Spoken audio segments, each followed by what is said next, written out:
So, good evening, everybody.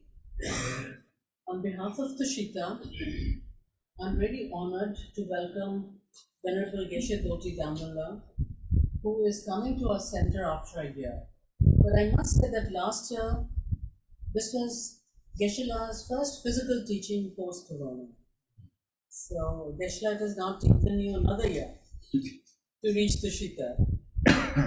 But I must say that after our founding teacher and member, Venerable Lama Rinpoche passed away, Geshe-la is coming here for the first time.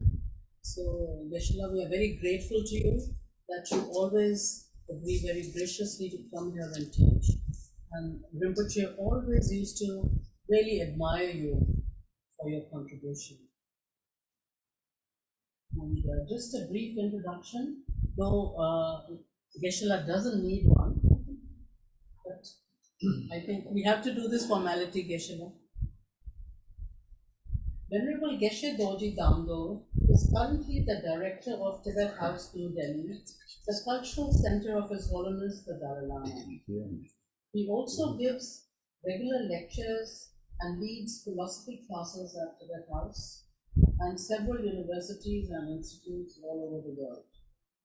He travels widely within India and abroad to teach Buddhist philosophy, psychology, logic, and practice. Geshe-la has also worked on several books such as Ethics for the New Millennium, Part 2, Art of Happiness, and co-authored with Professor Paul Ekman a book titled Emotional Awareness.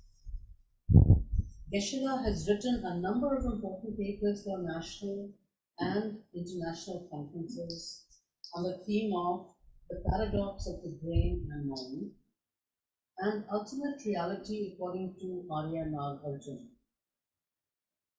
Currently, he is working on two books titled Journey into the Paradox of the Brain and Mind and What Constitutes the Ultimate Reality, the Effects of Understanding the Ultimate Reality.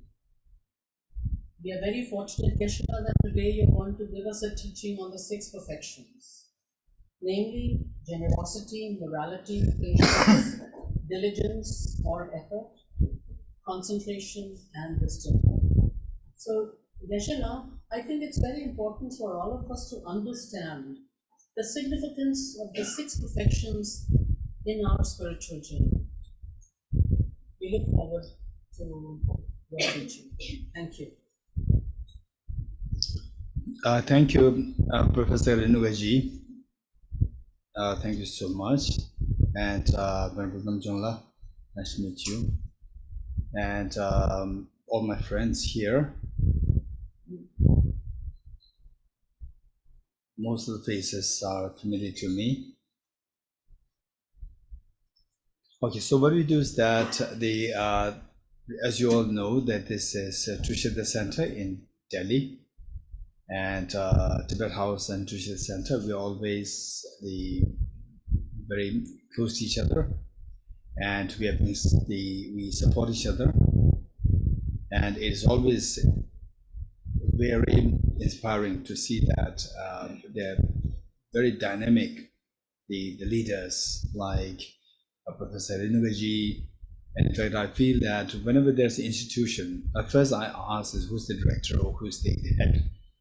And if the head is somebody who's more open-minded, inclusive, that is very inspiring, and very compassionate, and giving opportunity for as many, particularly younger ones. Yes, the elders, they already know the world. The younger ones get more opportunities, and this is what Dr. Renuaji, over the last 15 years of being here in Delhi is what I noticed, and I really appreciate me seeing you here. That I've been here for the last almost 14 years, and then I've been just observing how Tushita is being run, and I really appreciate it. That anybody who comes here is being welcomed. and that they get the opportunity to handle Tushita, to manage Tushita, to look around, and this is a great opportunity. And as the Professor Rengu just said, that Lama Tsopa Rinpoche and his teacher, Lama Geshe, greatly inspiring figures. And in fact, for Lama Tsopa Rinpoche passing away, I thought that Rinpoche was already in his 80s. Later on, I came to discover that he was just in the 70s. And then I could see that there are many people who are heavily dependent on Rinpoche's guidance.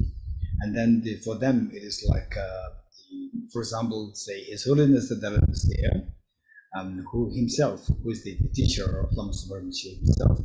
But how many of us can really get access to His Holiness, where there are millions and billions of people out there looking for His Holiness's, the blessings and so forth. And Lama Tsopa Rinpoche, there are so many people who depended on his guidance and his presence. And the moment I came to know that Rinpoche was just in his 70s, it just made me feel so disheartened, or felt so low, that there are so many people who are dependent on his guidance. And I know many of them. And it's not that I know everybody, there are millions, but I know many of them, and whose directions of their life is primarily based on the Rinpoche's guidance. So I feel very sorry for them, and it's a big loss for the humanity, for Dharma, for Buddhism, and for all of us, not only FMT, for all of us. Okay, so with this in mind, that it's very important for all of us, anybody who is related to the Rinpoche, that our prayers will make a difference, that the reincarnation should come, and as somebody who is as efficient and as dynamic and as loving and as influential, and to be in a position to give guidance to the people in a proper Dharma way. Otherwise, where people, yes, there are many teachers, but then how many can really guide them in the proper direction? That is so rare.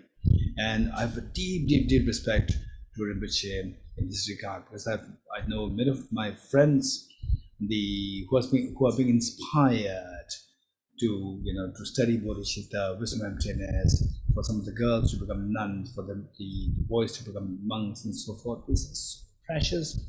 In the degenerate era of today, we see that the teachers openly and inspiring others to follow these paths is so less. And in fact, nowadays we see that less number of people, they in fact dissuade people from joining the monasticism. So, whereas Rinpoche, I see that he's openly encouraging others. This is so precious. And so our prayers will make a difference, that the reincarnation. Yes, I already informed this to the IT staff, and he just moved the table.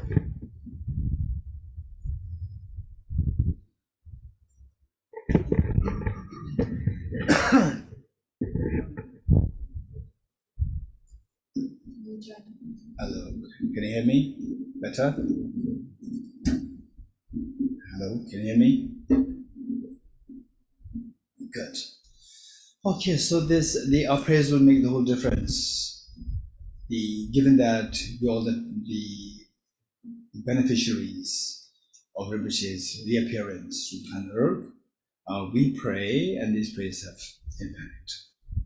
So this is one thing that I'd like to share with you, and in this connection, before we do the class, I'm just wondering if we can do 5 minutes of meditation and the prayer book. Prayer booklet we don't have. Yes, we have. Okay, if we have the refuge and bodhicitta verse, we have.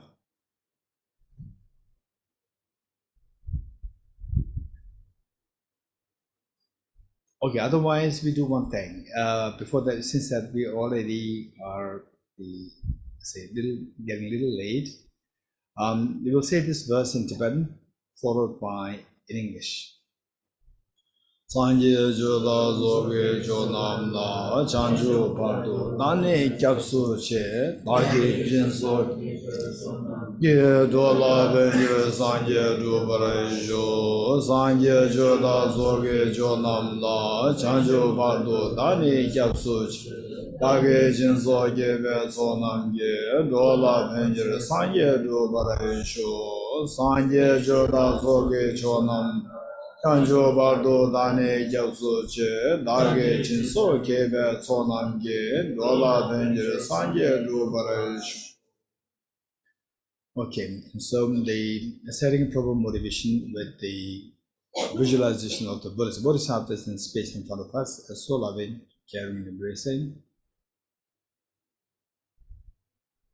For the Buddhist of the field, visualize your two grandparents and all your family members, including children and all demon sentient beings, the people who are suffering so terribly badly in the Gaza, in the Israel, in Russia, in Ukraine, and everywhere in the world. There's so much attention going around, Buddha attention and so forth. Just include all of them with us. Finally, that yes, of course, on the immediate level, we need to think of how these results can be brought, how these problems can be brought to an end by looking for the possible, say, the dialogues or the countries, the bigger countries to intervene in these to bring about ceasefire and so forth. And meanwhile, we also need to think of the long-term plan. As long as our mental developments are not removed, we'll continue to have to shed tears in samsara. And what brings the tears, endless tears within us from one life to the other endlessly, is because of the mental deformity within us, and predominantly self-grasping ignorance and self-centered attitude. So with the desire to get into these two by resorting to very powerful remedies. One is the wisdom of emptiness, which is so important, which for the first time on the planet Earth was taught by the Buddha Shakyamuni, and the universal compassion, again for the first time on the planet Earth, was taught by the Buddha Shakyamuni. Before that, you go anywhere, you see that teachings of compassion were taught more on a mundane sense, but a universal compassion for all sentient beings, for all the creatures. That too is seen, unseen, is something which the Buddha Shakyamuni taught, and it's not about who taught it, but for us that we have to implement these, practice them, that our true demons within us, the mental deformity within us, they have been got rid of completely, so that we can stop the tears within yourself and help others to stop the tears, to stop all the miseries, and to then have the expansive happiness. So with this motivation, we will recite the verse in English together 3 times. I go for refuge until I'm enlightened to the Buddha, the Dharma, the Sangha. By my accumulations through practice of giving and so forth, may I become a Buddha to benefit all sentient beings. I go for refuge until I'm enlightened to the Buddha, the Dharma, the Sangha. By my accumulations through practice of giving and so forth, may I become a Buddha to benefit all sentient beings. I go for refuge until I'm enlightened to the Buddha, the Dharma, the Sangha. By my accumulations through practice of giving and so forth, may I become a Buddha to benefit all sentient beings. And let's recite the essence of the dependent origination mantra 3 times. And most of us know how to recite this. Those of us who do not know, if possible, we learn this, because that this mantra is extremely important. And then if you know the meaning, this is the best. If you don't know the meaning, but still there's a benefit there. And we'll say this 3 times together. Om ye dharma hetu prabhavam hetum tesham dathagato hyavatat tesham chayo nirodha evam vati mahashramanaye svaha. Om ye dharma hetu prabhavam hetum tesham dathagato yavatat tesham chayo nirodha evam vate mahashramanaye swaha.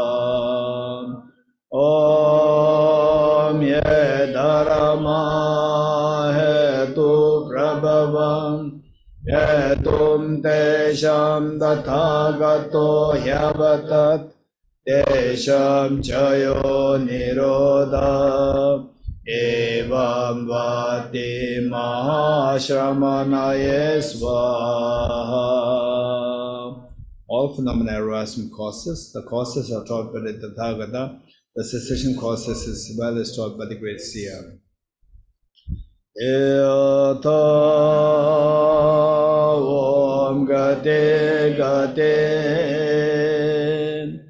Aragate Arasam Gate Bodhi Swaha Tyatham Om Gate Gate Aragate Arasam Gate Bodhi Swaha Tyatham Om Gate Gate Aragate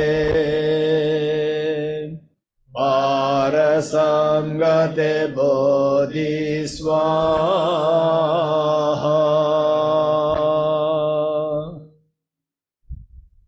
Okay, now we will do 5 minutes of breathing meditation.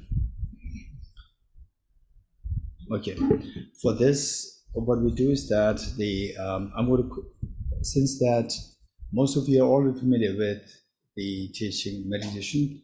Anybody who is not familiar with meditation, raise hands. Okay, if there are some of you nowadays, some people they say that I do meditation, and how to do that? And who taught you? I learned from YouTube. Okay, this is not a good idea. The point is that the meditation is something which is like playing with your mind, and if you don't do it properly, it can really affect your mind in ways that it affect your energy, physiological energy. It's not the energy meaning just the some fancy words, physiological energy, and then that can affect your mind again in a reverse way, and it can really make you go crazy. And to treat that is very difficult when the energy within your body goes wrong. For example, like the same, when you feel the fear, what's it like? You feel the energy within your body to make your body to shrink. So what is that? There's some energy there which makes your body to shrink. When you're angry, it makes your body to expand. And that is energy. So the point is that there's some energy. For example, you have migraine. Again, there's a play of the energy there happening.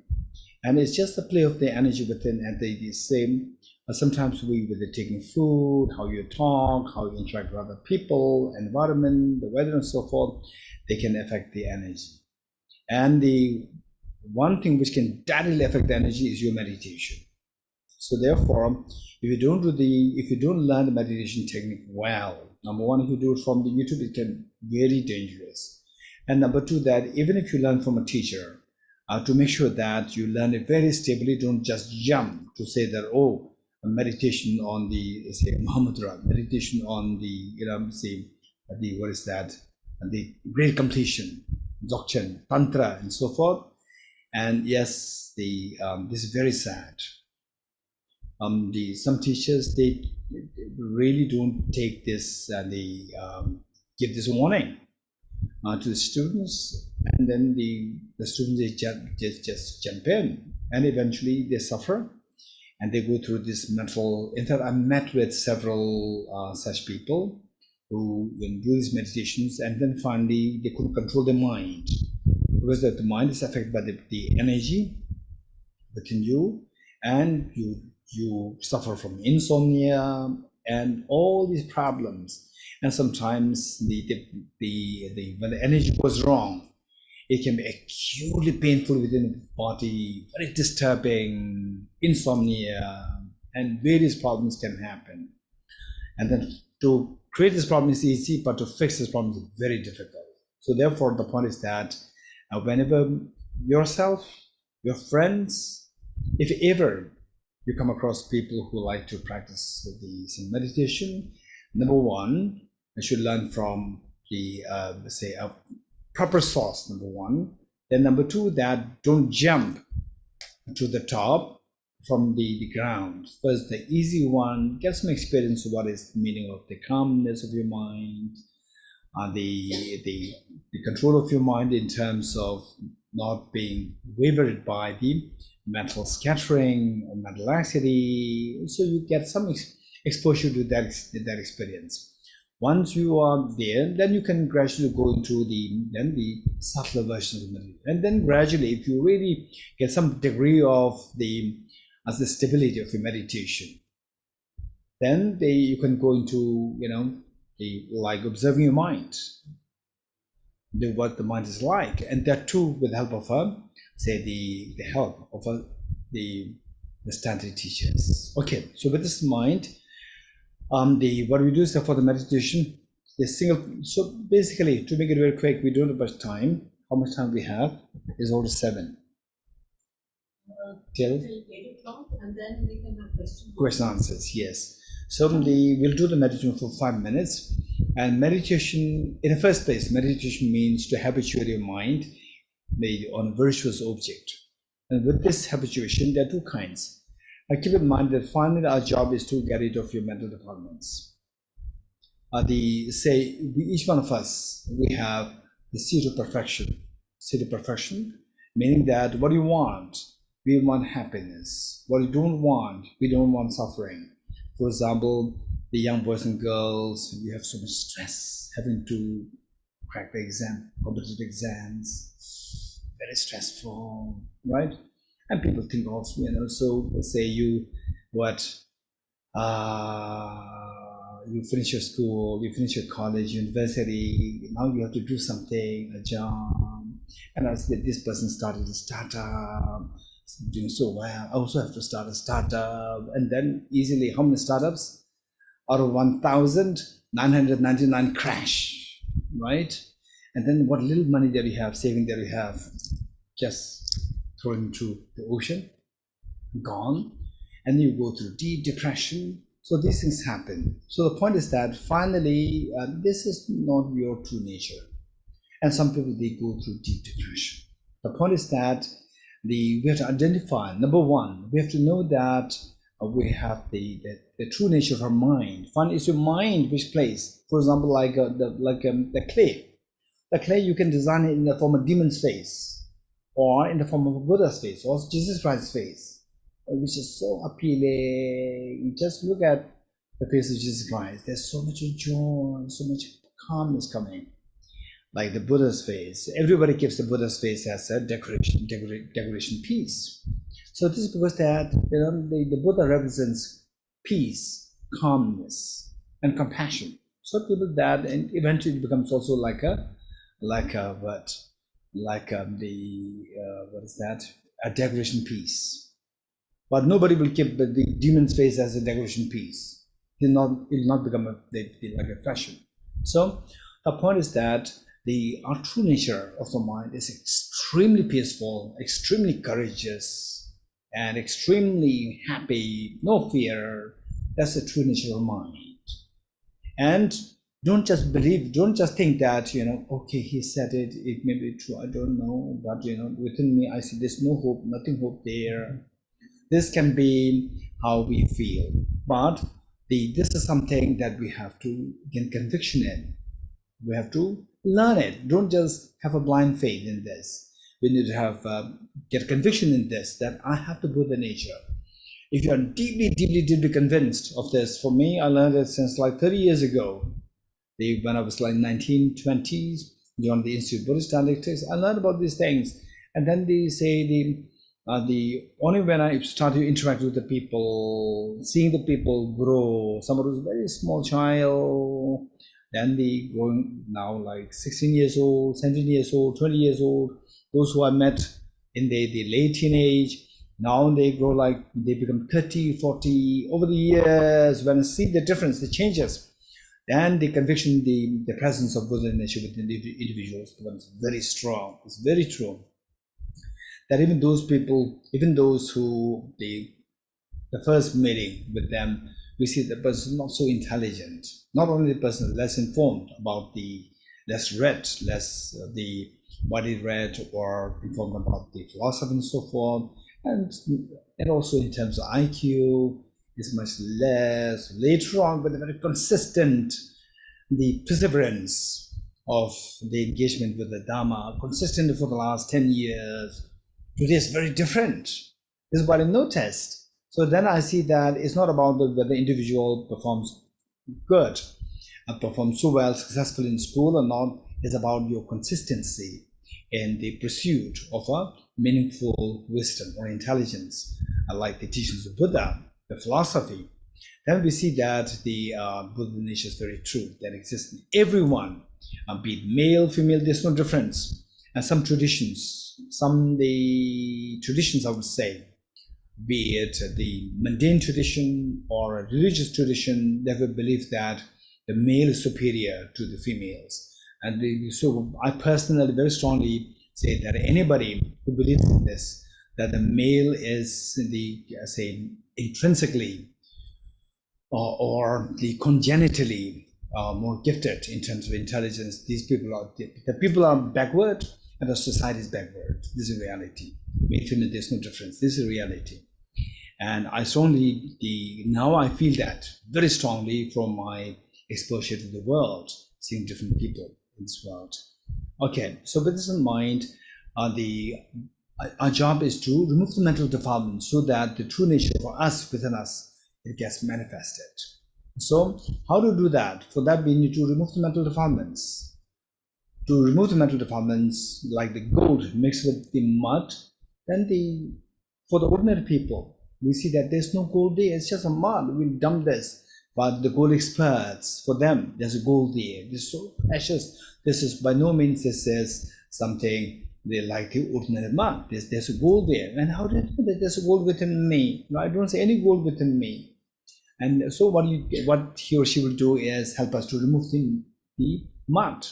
Once the mud is removed, then gradually you see that the gold inside starts to glow. Then you realize, oh, indeed there's a gold there. Okay, I don't want to go too deep into that. This is a whole separate topic known as a Buddha nature. Everybody has a seed of perfection. Buddha nature, when I speak about the Buddha nature, it does not mean Buddhism. It simply means the seed of awakening, seed of perfection. And that is irrespective of who you are, whether you're a believer or not believer, male, female, religious, not religious, or Buddhists, Christians, Muslims, we all have this potential. And that potential, who has a greater potential, who has less potential? No, everybody has the same potential. This is reality. So that needs to awaken, and so that we experience total fearlessness and infinite happiness, which is what everybody across the board of humanity, board of sentient beings, we see that this holds true. Everybody seeks these two. And even those people who say that who you envy or who you see as, wow, this is amazing, a startup, very successful, this person, that person, and so forth. And so with all these getting so much money, so what for? For to get into miseries and have the happiness. And you also have this potential, perfect potential for that. So for that, wise people will jump directly to remove the defilement rather than hang on to external factors. External factors, okay, get for some more money, more power, and so forth. So these will temporarily help us to get our temporary this joy and to get rid of the fear temporarily.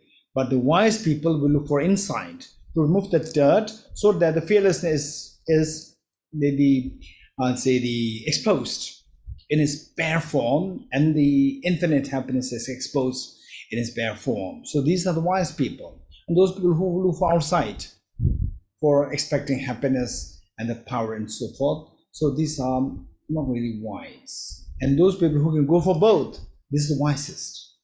Short term, go for the external factors. Long term, to remove the internal dirt, so that the goal inside us will be exposed fully. Goal inside us of the fearlessness and infinite happiness will be exposed fully. So for this, how to remove the mental dirt, this is the point. To remove the mental dirt, we need to apply the remedies. What remedies? That remedy is know the remedy, we need to know the defilements. So say, if you earlier, let's say that this calf, earlier, let's say 10 years ago, they fell into mud, and then it became dirty. I have to offer to His Holiness the Dalai Lama, I have to wash it, and I wash it so well under the plain water, and it worked so well.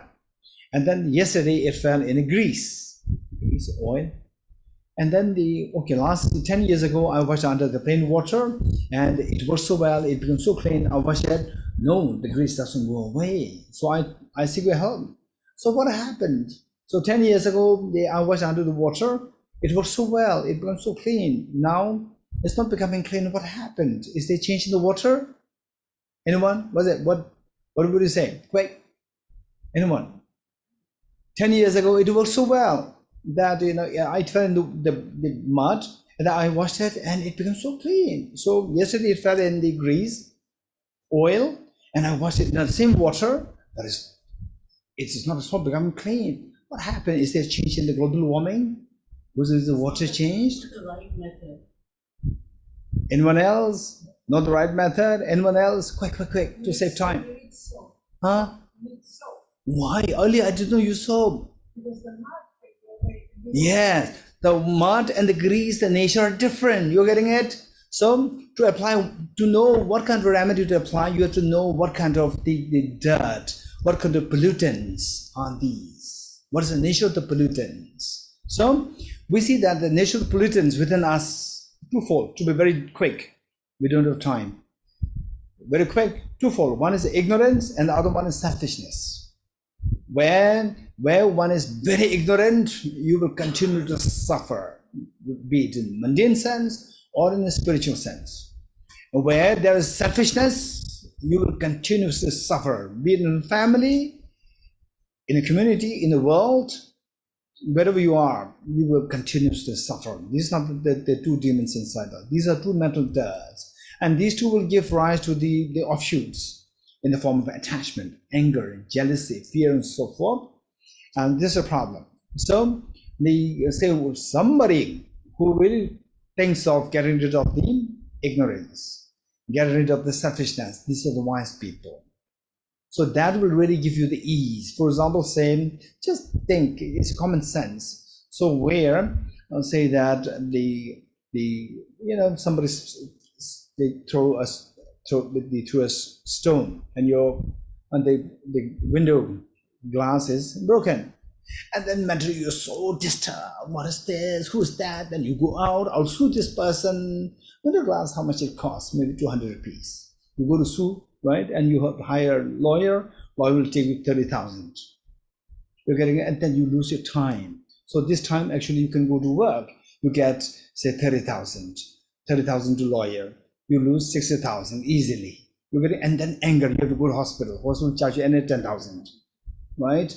You see that it's just because of why this happened, because of anger, and what gave rise to this anger, because of selfishness. So look how even on the mundane sense, where you are very selfish, this selfishness only creates, while the selfishness is meant to teach a lesson to that person who broke this glass, right?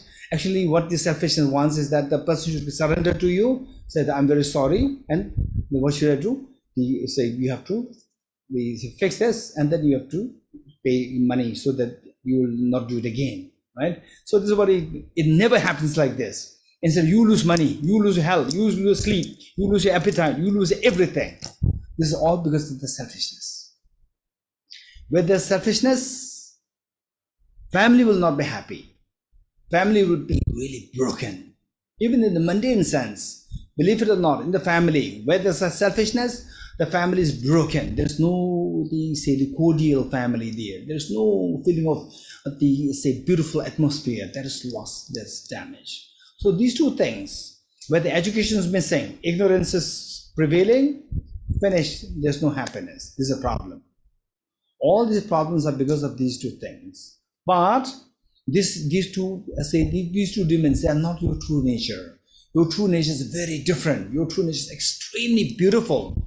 As opposed to ignorance, you have the wisdom. And this wisdom needs to be invoked from within. And as opposed to selfishness, that's incredible embracing. Funny, what you want is you want infinite happiness. What do you mean by happiness? When are you more happy? When you see, for example, your mobile, you check how many likes I have, right? You check, and then you see somebody else's how many likes he has, she has, right?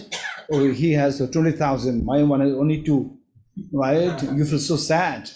So why? You want people to embrace you, like you. What is meant like you? Embrace. People will embrace you only when you embrace them. What is embracing others? That's just love and affection. Love and affection is counterforce of the selfishness. So deep inside, we want happiness. We want to embrace others with love and affection. But on the contrary, the selfishness just destroys us, yet we are totally deceived by these two things. So how to get rid of these two? We have to apply the remedies. Now we know the nature of the defilements. Knowing the nature of the defilements, our job is to apply the correct remedies. So don't just go for the plain water. It's a grease, it's not plain, it's not a mud. It's not regular mud, it's a grease. You have to apply detergent. You're getting it? Likewise, you have to apply the correct remedy. What's the correct remedy? For the ignorance is a wisdom. You're getting it? For the ignorance is a wisdom. For example, let's say that the wisdom of emptiness. Of course, I jump into emptiness directly, right? While many of us may not be exposed to emptiness, but don't worry.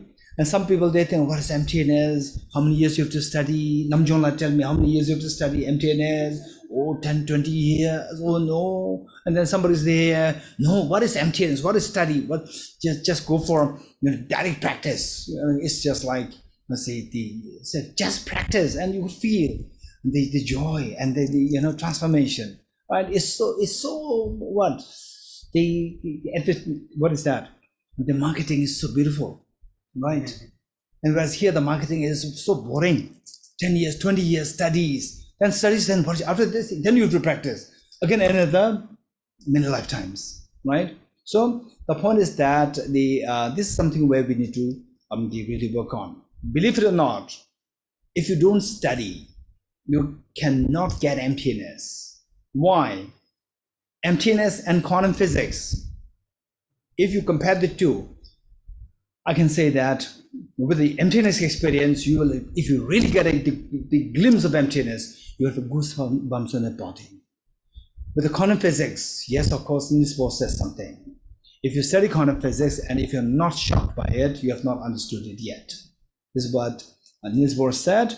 And yes, to some extent, I could agree with him. But that experience, extreme transformation taking place within you, by seeing emptiness, to get a glimpse of emptiness, the goosebumps come in your body. Say the transformation takes place within you, right? Anger subsides, affliction subsides, your fear subsides, you become more, say, composed. These are the direct impact of the wisdom of emptiness. So this wisdom of emptiness, quantum physics, so which is subtler. I wouldn't go to say that wisdom of emptiness is subtler, but in both cases, without study, it's impossible that we can get it. And without the wisdom of emptiness, it's impossible that we can stop the tears of samsara, the tears that we have to shed in our life. How many of us we have shed tears in our life? Reasons out of sadness, the loss of near and dear ones, and so forth. Pain, so much pain. I still remember after like 50 years that I lost my mother when I was just 5 years old. And I still remember, so vividly remember, that just this 5 years old little boy, he didn't know what to do. And then the brother and the sister, 1 year older brother and 2 years older sister, we all just the hugging the father who himself was, physically so depleted, so broken, and just crying. And then on the other side, I remember the mothers with the body there, extremely sad. These are the pains of samsara. So these pains will never stop unless until we see emptiness, unless until we wake up from the sleep of ignorance. It's not about Buddhism or not Buddhism. It's about your reality. For example, if you're hungry, okay, let's say, I want to get rid of hunger, right? Okay, what religion are you following? You're Buddhist following Buddhism? Then you have to go for Buddhist food. This is totally nonsense. You're getting it? So hunger, Buddhism, Christianity, non-believer, it doesn't matter. Hinduism, Muslim, doesn't matter. You have to eat food. There's no Buddhist food. There's no Hindu food. There's no non-believer food. Food is food. You're getting it? Likewise, wisdom emptiness, not a Buddhist wisdom emptiness. Without this, there's no way. Even you're Buddhist, non-Buddhist, whatever, if you don't take the food, you will die of hunger. This is reality. So I can say with great confidence that, and I'm sure that you will also agree with me, that even if you are to sit for retreat, right? Sit for retreat, like the mantra, right? Whatever mantra that you recite, instead of that, if you recite that, right? The words Om Albaransaram, Om Albaransaram, you say this like 100,000 trillions of times, say for 30 years, you will not become a Nobel laureate in physics. I hope you will agree with me. If you really want to become Nobel laureate in physics, you have to study physics. You're getting it? Likewise, if you really want to understand emptiness, you have to study emptiness. Without this, you cannot understand what emptiness is. Simply by sitting for what we call a retreat, without studying emptiness, it will never happen. So these are the realities that we should not forget. Oftentimes, people are lured by the misinformation, and then they can go into the wrong direction. So with this in mind, to counteract the ignorance, which is one of the defilements within us, the only remedy relies in the wisdom. Now, wisdom has to be, number one, studied, then reflected upon, and then finally meditated upon. Three things. Then the other side is this selfishness. For selfishness, we have to practice selfishness pushes others away from you. Yes? You agree? Selfishness pushes others away from you. And now what we should practice to get rid of this selfishness is to embrace, rather than pushing, embrace everybody. How do we embrace this? The best way by which to embrace this is known as bodhicitta. The desire, aspiration to become Buddha for the benefit of all sentient beings. This incredibly beautiful practice, and of course we don't have time for that. I see that some of you are from the last Bodhicitta retreat. Raise hands, those who are from Bodhicitta retreat. The 1, 2, 3, 4, and 5, and the people was the star there. She was the star of the Bodhicitta retreat there, and many of them from the online also. I can see you there. Okay, so what I'm saying is that these two methods have to be practiced, and then you see that your heart expands. As the heart expands, the resistance, which is in the form of pushing others away from you, this resistance will stop. And resistance brings disturbance in the mind. Disturbance is the mental agitation. This is the stress. And then the stress, when it goes to the extended period of time, it becomes depression. And if it is intense, it becomes anxietic. So and these will destroy your immunity. And with the loss of immunity, you can easily contract diseases and illnesses. So if and we see that nowadays boys and young boys and young girls, although their body's already slim fit, still they go to gym, right? Why? To fix their body. If you really want to fix your body, take care of your immune system. That is extremely important. And that, no matter with anger, so much anger, selfishness, anger, and so forth, no matter how much you go to gym, your immunity will keep going down. With the immunity going down, no matter how much you go to gym, you will easily contract diseases. And sometimes you know that excessive gym can have bad effect on your health. You're getting it? So all these things, because the immunity is not there. Where the immunity is strong, then the excess, that's not an issue.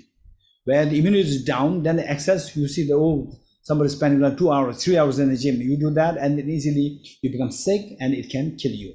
Okay, so with this in mind, then these require the wisdom, and embracing others, bodhicitta, require to be trained. That training in these two is known as meditation, and these two needs to be supported by the single-pointed meditation. These two need to be supported to make these two experiences very firm and stable. Must be supported by this single-pointed meditation. So what are you doing here is a 5-minute single-pointed meditation. And since that I see that many of you are already into this quickly, 4 points to keep in mind for single-pointed meditation. One is the body posture, and I don't want to go into detail. For the body posture, 2 things very important: backbone upright. The back upright. This position that we must learn. Particularly, I see that many of us, we tend to sit like this with the back bent like this. And if this is your habit, please fix it now. So in fact, when I was in school, I also used to sit like this all the time. And to my amazement, when I was in one school, even talk, I see that all the boys and girls that sit like this. And I said, no, sit up like this, and they sit like this. And gradually again, this awareness is gone. Again, they go back like this. What happened? Sit up. Again, they sit up. So the point, this is something that we have to build it to make it your habitual position. Sit properly, but the body should be flexible. It should not be rigid. Then the other very important point is eyes not closed. Eyes half open, 45 degrees cast down in a very natural course. Okay, these two are the very important points. Then the number 2 is the focal point. What are you going to meditate on? So we're going to do a very simple meditation, yet very effective, is that, and we'll just focus on the count the breath. Focus on the breath, count the breath. Just breathe in, breathe out, cycle 1, breathe in, breathe out, cycle 2. This is what you're going to do for 5 minutes. And initially when you do the meditation, don't just start with like half an hour practice, 1 hour practice, and so forth. And people, those who are too naive about meditation, when they ask you, are you meditating? And you say, yes. How long you meditate? Half an hour or 1 hour, right? This is should anybody ask this question, the person's too naive. Person does not know what is meditation. You're getting it? It's not about how long you meditate. It's about what's the quality of your meditation. So right from the beginning, meditation is something, as I said earlier, it is not that something is better than nothing, it is nothing is better than something. Don't forget it. Meditation is nothing is better than something. It's not that something is better than nothing. You're getting it? So where, if you don't know how to meditate properly, better not do it. You're getting it? Because if you do it in the wrong way, it can damage your, the energy system, and it can make your mind go crazy. Okay. So the focal point, just count the breath 21 times, and if you do 21 times, it'll be like 1.5 minutes. 1.5 minutes. Whereas if you do it for the 5 minutes, then it's going to be like, for depending on the length of your breath, for some it can be like 60 rounds, for others can be like 70, 80, depending on your age and your overall health. Okay. And then the next point is very important, the errors of meditation. What mistakes we can make when we meditate? 2 main mistakes. One is mental laxity, and the other one is mental excitement. Mental laxity is where mental laxity is the inactivity of your mind. When your mind becomes inserviceable, your mind becomes lax, your mind sinks and feels lethargy heavy. And the other one is mental scattering, or mental the excitement, which is in line with the attachment. So when the mind, there's overactivity of the mind gets distracted here and there. Okay, so if any of these 2 things happen, you must manage your mind well.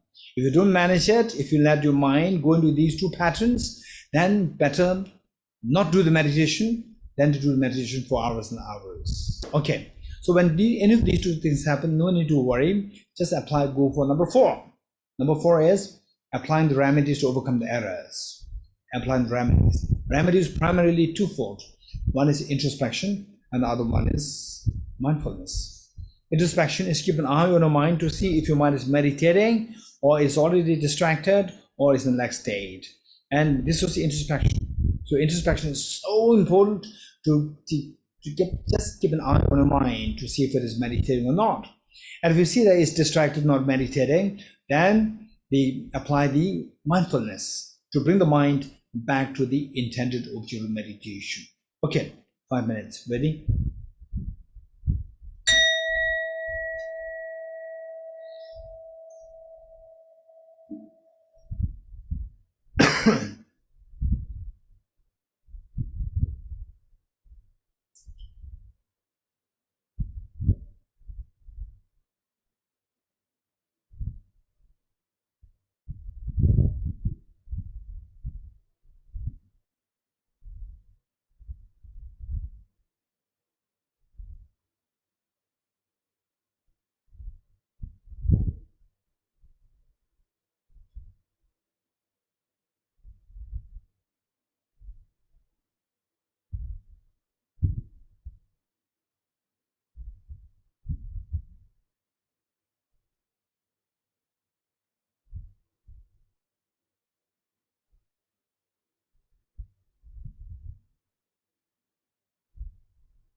Okay, thank you.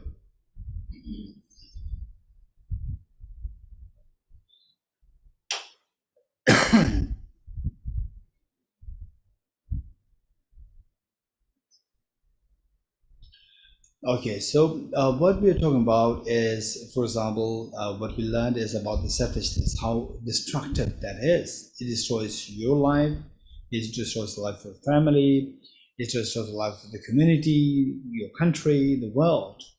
And particularly people who think more about your long-term journey, not only this life, the future lifetimes. We should be thinking about your own mind, fixing your mind to remove the mental dirt fully, so that the true nature within us will be manifested. And the true nature within us, each one of us, this is extremely beautiful, the true nature within us. And only when you get some idea of what it is like, then you will never ever have a sense of self-hate. You will never ever say that I hate myself. Oftentimes this is a problem with today's world. There are many people who say that I hate myself. The point is that they don't see the treasure within themselves. And some of them I know who are materially so well off, ultra rich, and has in fact all the facilities, and telling me that my life is so boring. My life is so boring. Some people, they have hardly anything to eat, and they have everything, and yet this is what they're feeling. So because they could not see a deeper meaning inside. But to be very honest, say coming to attend like this, like a lecture, one-time lecture, two lectures, three lectures, and to be very honest, and these are like the lighthouse. Lighthouse showing you what's the purpose of the lighthouse? To tell the ship that you should go in this direction, come in this direction, there's the land. You're getting it? So these are not the real land, these are the lighthouse to indicate to go to a land. So what is the real land is that the systematic studies, and those people, it's not about how intelligent you are. Sometimes this is a problem with the intelligent people, right? So the intelligent people, they tend to usually impatient. They want everything so fast right now, right? Whereas the Buddha's state set for 6 years of austerity and the deep practice, and whereas his students like us, we want everything to be done. That said, I want renunciation first of all, three principles, the three main practices: renunciation, bodhicitta, and emptiness. They learn a little bit about the renunciation, a little bit about bodhicitta, a little bit about emptiness, and they think that, oh, the renunciation, it'll take me how long, right? I want to practice it. It may take like 1 month. And bodhicitta, he said, it'll take long, so maybe 2 months. And wisdom and emptiness, I'm intelligent, I'll get it in 1 month, right? But he said that it'll take a little, you have to study more, so maybe 2 months. So it's like within 6 months, you already become enlightened. You're getting it? This is our being over ambitious. The reality is very different, right? I can talk about a building of a huge dam to be constructed within a span of 20 years. I can explain it just within 10 minutes of what it is like. But actual construction will take us 20 years. And those people who are very realistic, they will undertake the journey of 20 years. And those people who are not realistic, they'll continue to shed tears in 20 years. You're getting it? So that's your choice. Either you bear you go through the struggle of 20 years and eventually have the dam, and the other person always saying that no, it takes 20 years, it takes 20 years and no dam. You're getting it? So one time, somebody from they sent me a message. No, the person actually came to me with discussion, and the person said that emptiness, having studied emptiness in these retreats, for those who attended my retreat, right? What is a retreat? You learn emptiness, yes, no? Huh? Are physicists? Yes. MTech, yes. Right? We learn emptiness. Zola, yes. Okay, we learn emptiness. And then somebody from such retreats, that was several years ago, came to me and said, Geshe-la, emptiness works so well when I am just sitting quietly and emptiness, that I'm not existing intrinsically.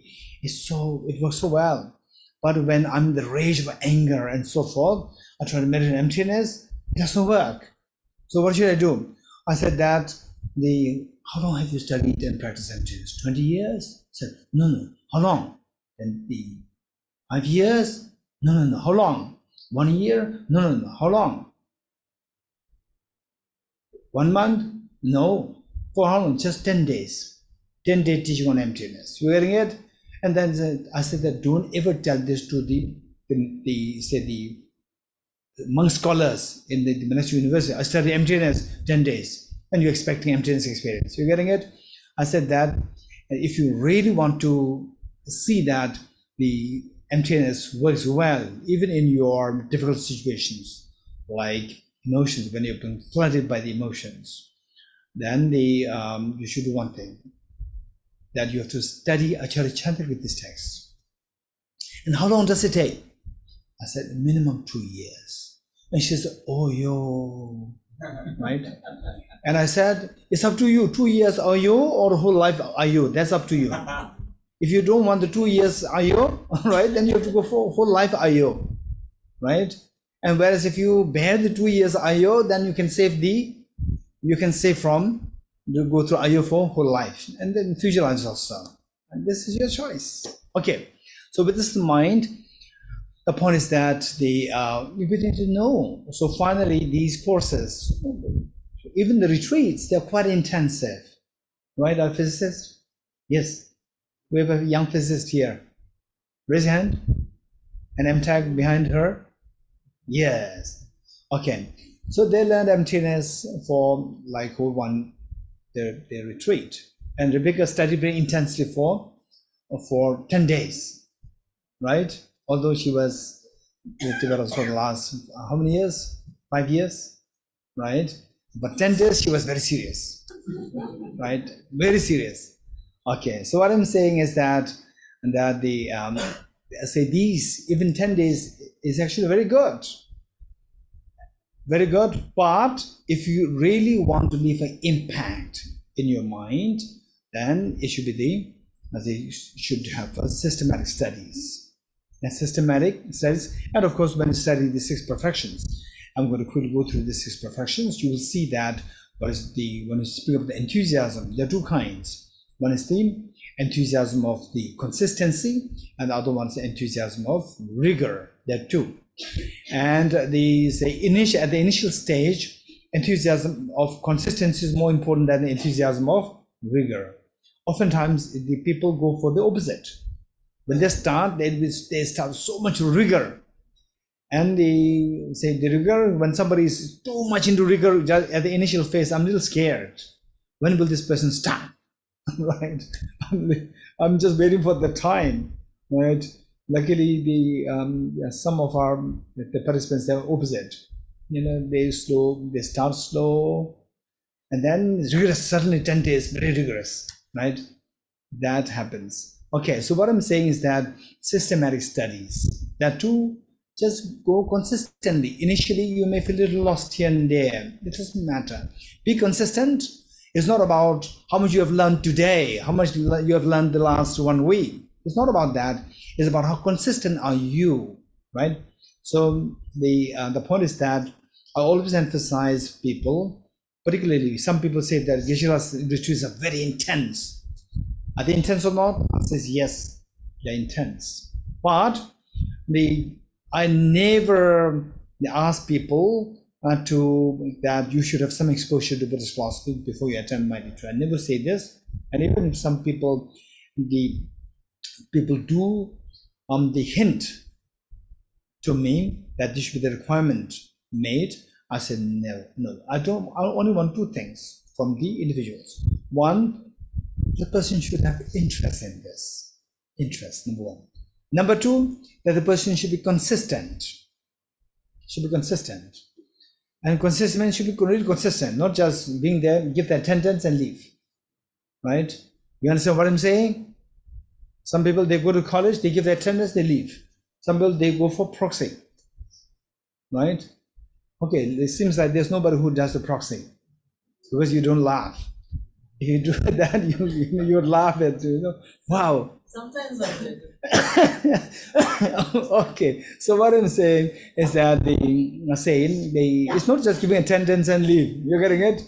Give attendance, stay there, study well, right? Then something will come out in 2 years, 3 years, 4 years, right? Just give the attendance and leave, and then even if it is 10 years, 20 years, nothing will happen.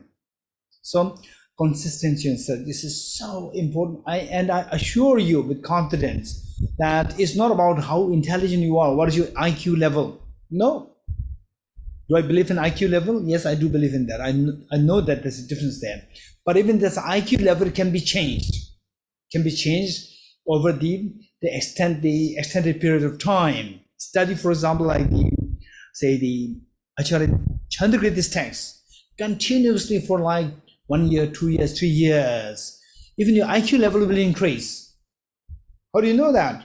So earlier, it says the kind of judgment that you say or decision that you take, and now the decision that is going to be stark different. You see a stark difference in these two decision makings. So the point is that consistency very important. Plus, with consistency, the interest in this, right? So that will make sure that there's a transformation taking place within us. Number one. And then the other part, which I usually share with the Nalanda studies students, on that so when you study these two, even some people can be very consistent and very consistent for years and years, but the aim is eventually I will become a teacher. So usually I say that don't take that as the aim. Aim should be for my own transformation, that I should be transformed, right?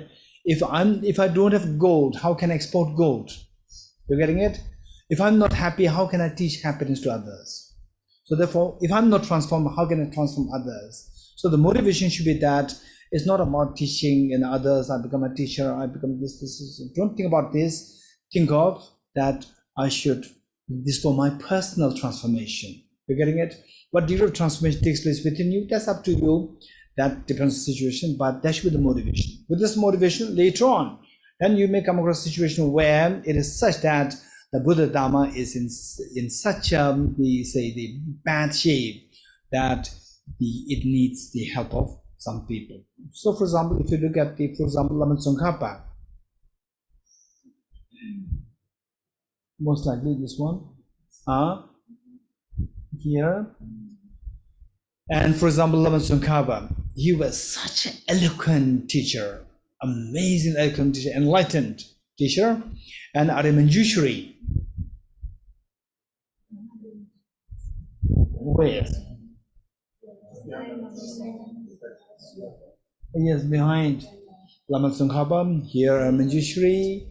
Yes, Arya Manjushri made a prophecy to Lama Tsongkhapa that they say, for you need to go for isolation. You need to go for, the solitary retreat in isolation to practice more intensely, that you will experience Arya Nagarjuna's philosophy of emptiness. And of course, gave further instructions. And then the students of Lama Tsongkhapa, they were saying that if Lama Tsongkhapa leaves for solitary retreat, then he will take care of there's thousands of students who depend on him. And then Arya Manjushri said if there are complaints coming from the people, that who will take care of these. And in fact, I know the situation better than anybody else. And if you think that people, they keep backbiting us for that matter, then have patience, right? Just bear with the situation, and the reality will be unfolded later on. Okay, so the point is that we need the consistency in your practice, and for this I would say that I see the many young faces here. We really need to go for some consistent studies, and it doesn't mean that you have to, in school, you're expected to spend minimum like 4, 5, 6 hours a day, keeping aside the weekends. You're expected to spend like minimum 6-7 hours a day on your studies. But for these studies, like, which is coming from your passion, you can spend about, like, say, 2 hours, 3 hours a week, not a day, 3 hours a week. That's good enough, but consistently. This will make sure that there's the change going within you. It's so important. Okay, so having said this, what we talked about is that we all have this potential. And this potential, to what extent it will come out, the one, if you get a glimpse that, yes, it is something is there, then you start to feel the joy. You start to feel the joy. Why the people who win Wimbledon, why they scream is so much of excitement? I know why. Because they could feel the sense of accomplishment. You're getting it? When you see the Buddha energy within you, when you start to see the Buddha energy within you, then you will have a sense of accomplishment. With that sense of accomplishment, there's a joy within you. This joy will take your journey very effectively. This is known as enthusiasm, the joyous effort. All effort that you put in becomes extremely joyful, that the journey becomes very spontaneous. You don't really have to exert. You don't really have to force yourself, but this journey will become very spontaneous. And in the process, you continue to grow. And not only that, it helps yourself, you can help so many other people. You're getting it? So in fact, the more than the proper, more technical teaching, I'd like to share these anecdotes with you. One time in my office, there was one school principal, lady principal, fixed an appointment with me and came to my office. And usually whoever comes, even new people, when they come, I would just check how they come to know about Tibet House. And I know, somehow I get the clue how they come from, what is the connecting, linking point. And this lady, I could get no clue how she came. And that was not accidental coming. She met her, she stopped for an appointment. And I could not get any clue. Finally, I became so desperate. I asked her, how do you know about Tibet House? And she said that. Then she shared me a story. It's beautiful. This is the message. More than technical science. They're very important, but for just one session. And these messages are very important, so that it will make us feel the weight of these technical teachings of Buddha. She said that in my colony, around Noida place, in my colony, from my window, I could always see a lady passing by. A lady passing by, right? Okay, if there's somebody from Noida, don't think that you are the person, right? There's a lady passing by. And then she said that, I never saw this lady as agitated, disturbed, all these 7 years. I never saw this lady as agitated, disturbed. Every time, anytime I see her passing by, I could see the composure. There's a calmness there. Composure. And she herself, knowing herself, of course, having a huge responsibility as the principal of the school, but Minergy School is very different. It's amazing. I really appreciate this. Is what a joy for me. It made my day. These small children, they made my day. That just a few days ago, right? Yeah. And then what happened? Then she said that how come that I could easily feel agitation within me anytime, but this lady for the last 7 years, so composed, so peaceful. How come? What's the secret of this lady's composure and the peace? One day she could not resist herself. She just ran out and met the lady, right? When she was passing, she just ran, and I stopped her. I said, ma'am, please tell me, I've been watching you the last 7 years, and you always seem so calm, peaceful, composed, very happy. Tell me, what's the secret of this composure, your calmness, your peace of mind? And she said, no, I don't do anything. I simply go to Tibet House, right? What is Tibet House? And she Google searched, and then she made an appointment, right? So what I'm saying is that it's not about Tibet House. It is about this lady. You're getting it? Set an incredibly good example. So you, by discovering your own Buddha nature within, the seed of perfection within yourself, and you believing in your content, you believing in your potential, and then working in this direction, nobler the goal, the more the time taking. Let's not forget it. Nobler the goal, the more the time taken in your effort. Don't expect shortcuts to achieve noble goals. You're getting it? People who are what we call the what is that? Successful people, really legendary people. They really worked so many years to reach to that level, the stature of the success. So likewise, each one of us, particularly the young ones, keep in mind that nobler the goal, more the time taken. You're getting it? We should be patient. But it is only through consistent practice to reach there and that you can achieve the result. It's not that I just wait and then let's, okay, after 7 years something may happen. No, you have to put effort. Keep all along, keep putting effort. Okay, so what kind of effort is required? The first one is that we need to have some goal in our life. Some goal in our life. There should be a goal in our life. What goal? Of course, we have a belly. We have to, feed ourselves. That is one goal. That's the immediate goal. Everybody has to struggle with this. And then the bigger goal is the goal which the ordinary people cannot imagine. So what is that? Just keep in mind, just see how true that is. Say, a young man came to my office many years ago, and he attended my classes, and then one day he asked for a personal appointment. He came, and okay, what can I do? And he said that, okay, sure, before I start with what I have to share with you, let me tell you how I came to Tibet House. This is how he started. He said that I was working in one big company and it paid him handsomely. And okay, I finished my college and got a job, good job, decent job, well paid. And then after about 2 years, he noticed one thing, that early morning, like 7 o'clock maybe, he gets up. Oh, it's already 7 o'clock. I'm being late for the work. Then he rushes to the work. Then work. After work, then he comes back, like 6 p.m. He comes back and he's tired. He watches the television, and I don't know where he's getting the dinner, right?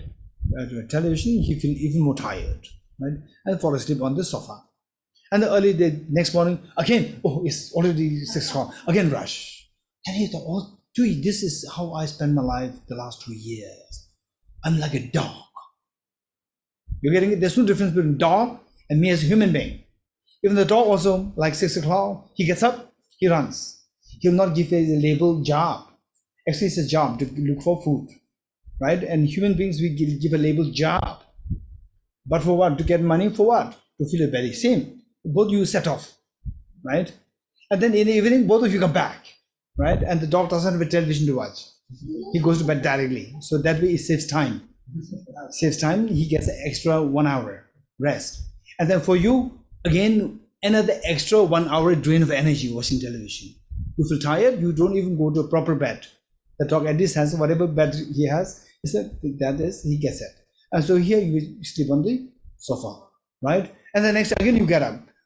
What's the difference between me as a human being and a dog? I'm like a dog. This is what he said. You're getting it? I have a human mind. I'm a human being, not a dog. How I lead my life is like a dog. So I should use my, say, the extremely powerful mind, which the animals are not gifted with. So this is what I have to do. So this is what, and then this thought made him to look for the places, and he came to learn about Tibet House and came to Tibet House. This is how he introduced. And each one of us, let us think very seriously what he said. See how what he said is actually applicable to each one of us. Just see that. If it is high time for us to reconsider our lifestyle. You're getting it? To see that there's a greater meaning, short-term meaning, that is to fill your belly, to feed yourself, and the long-term benefit to take care of your long-term, say, the goal of awakening the seed within us, the seed of perfection within us. So for that matter, but the wisest thing to do is that we should see that there's a goal, there should be a bigger goal within me. What is that? Or what is that goal? Awaken the potential within me. And don't underestimate yourself. Don't think that, oh, look at His Holiness, look at these, big Rinpoches, oh, they are so accomplished, I'm just ordinary. No. You have 1 kg gold, His Holiness has 1 kg gold, the Buddha Shakyamuni has 1 kg gold, and their gold is so pure that the mud is gone. For us, the gold is there, but it's covered by the mud. That's the difference. Tell me, which gold is more precious? The gold which is mud, covered by mud, and gold without the cover of the mud. Which is more precious? Tell me. Huh? Anyone, quick? Huh? If the online do not, then I'll give chance to offline. Right? Anyone? Which is more precious? Huh? Same. It's same. You gotta remove the mud. Right? Remove the mud. It's the same. Same gold. 1 kg, 1 kg.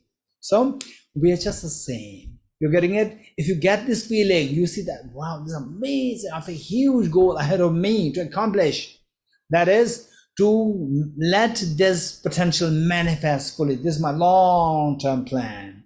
And the immediate, yes, that the until we are really committed to go for the long-term personal retreat. Otherwise, somebody is to be in the community, work there. Meanwhile, never forget this long-term goal to be accomplished, long-term plan to be accomplished. That is to unravel this hidden treasure within you.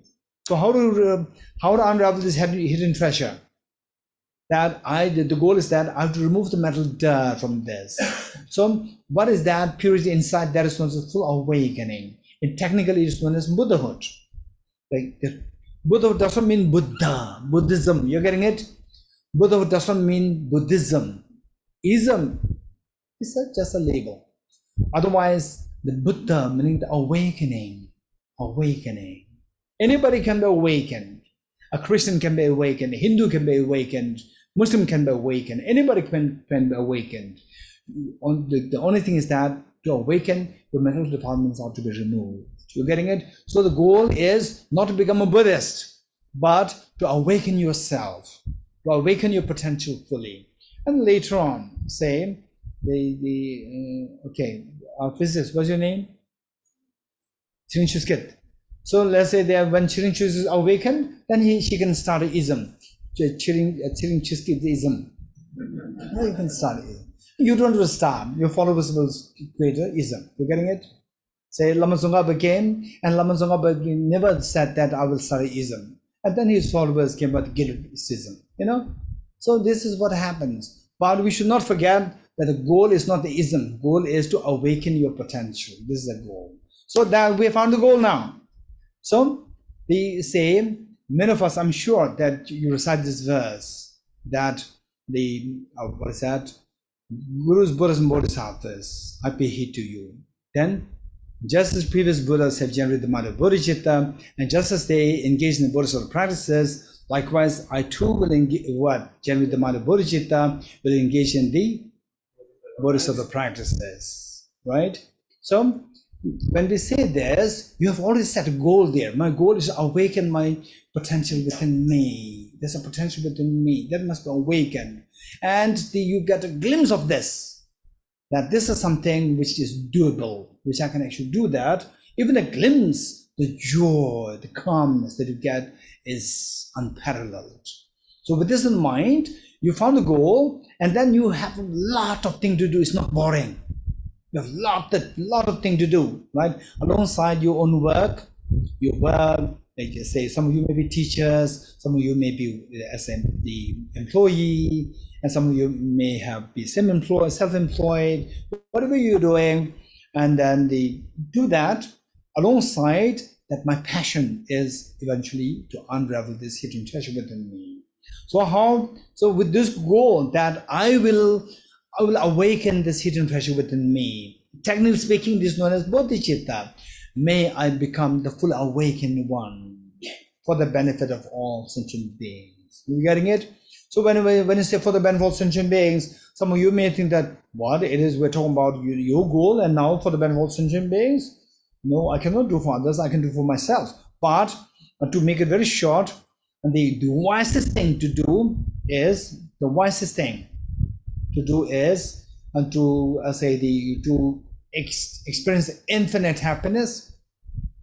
Finally, everybody wants to experience infinite happiness. And to experience infinite happiness, the secret of the infinite happiness lies in your infinite compassion. So when you feel, let's say that somebody steps in, right? And then you say there are two, you and your friend. Your friend looks at the person. Okay, this person may sit on the way. Actually, I'm thinking of sitting, right? So then you have a little bit of aversion. Whereas, say the Professor Rinpoche, when somebody else comes, Professor, oh, welcome. You're getting it? And whereas in your case, he may occupy my place there, right? So you're a little uneasy. Professor Rinpoche is so happy. Welcome to Tushita. You're getting it? So which of the two mindsets you're more happy? If your mindset is way like how Rinpoche feels, that welcome to Tushita, or that, oh, so now I should, this place where he may come to sit on my place, right? Which of the two mindset will make you more happy? Tell me, quick. Which one? Professor Rinpoche's thing. Okay, look, this is known as the compassion giving happiness to you. You're getting it? Where you feel, okay, the person may take my position. My position should not happen because I'm important. Selfishness. You're getting it? So when the selfishness kicks in, there's a problem.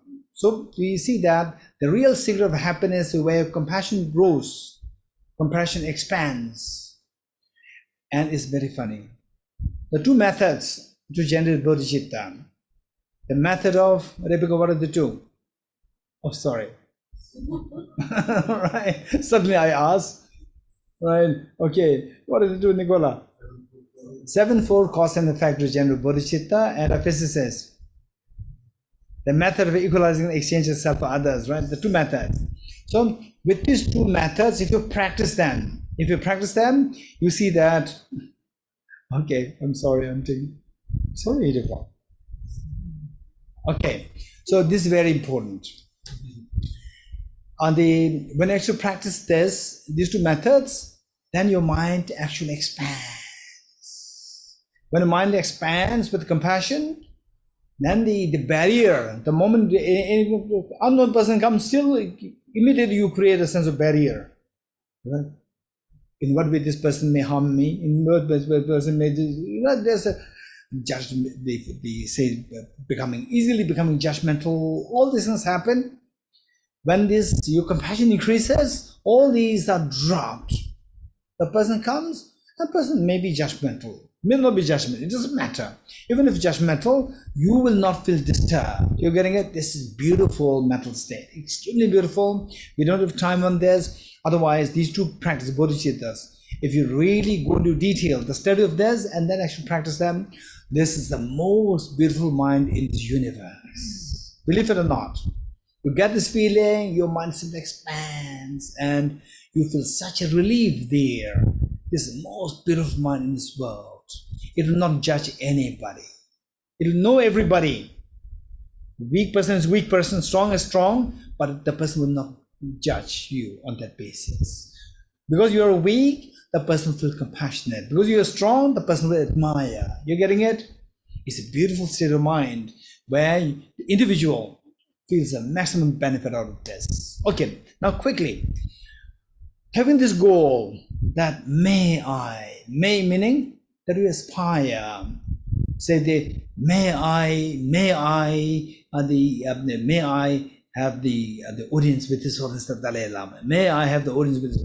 You have to do something, right? You have to go to Dharamsala, right? Simply by sitting here in Delhi all the time, right? May I have the audience with His Holiness. May I have the, keep saying that, it will not happen, right? What should you do? You have to actually, no, how should I get the audience? Hey, Professor Rinpoche, please tell me something, right? Where should I contact? Then say, you have to write there. Yes, I'll write. To whom? All you have to put effort, May I have the ordinary wisdom. May I, it will never happen. So to make it happen, you have to take steps. So may my seed of perfection, the hidden treasure within me be unraveled, where I experience the total fearlessness and infinite happiness. How to make it happen? This is known as the bodhicitta, the desire to become fully awakened for the benefit of all sentient beings. So the desire means that your goal is not yet accomplished. How to make it accomplished is by actually taking steps. What steps to take? 6 perfections, 6 practices, referred to as the 6 perfections. Why they are referred as perfection? Perfection is when your Buddha nature becomes manifested fully. That becomes perfect. So these 6 will take you there. These will make you attain the state of perfection of your mind. These 6. So 6 plus 4, total 10. But we if possible, I'll also try to briefly touch the set of this 4 as well. 6 perfection. What are they? Professor Rinpoche already said it. Number 1, generosity. Number 2, morality. Number 3, patience. Number 4, joyous effort or enthusiasm, perseverance. Number 5, meditative concentration. Number 6, wisdom. Okay. So let's say the final our job. Do you agree with me that say our mind is from 0 through to 10, right? 10 is where all the mental defilements are gone. 10 is where all the mental defilements are gone. So 0 to 10. So we are somewhere between 1 or 0.1, 0.00011, somewhere there, not 00, but 0.001, somewhere, at least some digit is there, right? And then from there we have to move to 1, 2, 3, 4, 5, 6, 7, 8, 9, 10. In Heart Sutra, which the mother which recited, Gate Gate, Paragate, Parasamgate, Bodhi Swaha. This is how we have to take steps. You have to improve. What is that? Gade Gade, go. Paragade, go beyond. Parasangade, go utterly beyond. Bodhi Swaha, establish your full awakening, right? So this is meaning, keep removing your mental defilements. Keep removing mental defilements. But to remove the mental defilements, more the mental defilements is more afflictive, more defiled. More clean your mind is towards nirvana and Buddhahood. So 0 is purely negative and 10 is purely perfect, absolutely pure. So from 0 to 10 we have to move. So this movement, so say we say, how do we do? Say, oh, you come to Tushita, you learn something, do meditation with Nicola, right? And then okay, I have to come every day. This is very beautiful, very good. And the next day, right? The next day, okay, yeah. So my friends, hey, you're not coming. Where are you going? No, I've always decided to go to Tushita. What is Tushita? Right? Tushita, what is that? Is that like the club, nightclub? No, this is with the meditation. What is meditation? Very boring. What happened to you, right? Right? Okay, then. Okay, so what should I do? Come with us. A friends gathering, right? And okay, then you go once, and so you miss thing. So you take 2 steps up, 2 steps down, 2 steps up. We never progress. This is a problem. You're getting it? This is a problem. So the point is that our job is gade. Don't say gade minus gade. Gade, para gade, don't say gade, minus 2 gades, minus 3 gades, right? So keep going like this. So this is what we are expected to be done. So for this, what should we do? What should we do? Is that the number 1 is, what is our job? To have the infinite, for example, say, for the benefit of all beings. Benefit of all beings means to embrace all beings. You getting it? To embrace all beings. And say the one way which is easiest to embrace all beings is to connect with beings. What connects with beings is, say, when you go to your friends, when you go to meet your friends, brothers, sisters, or after a long time, what do? You take some presents with you. What's the first one? Hey, the sixth perfection. What's the first one? Generosity. It is connect with others. To connect with others. You're getting it?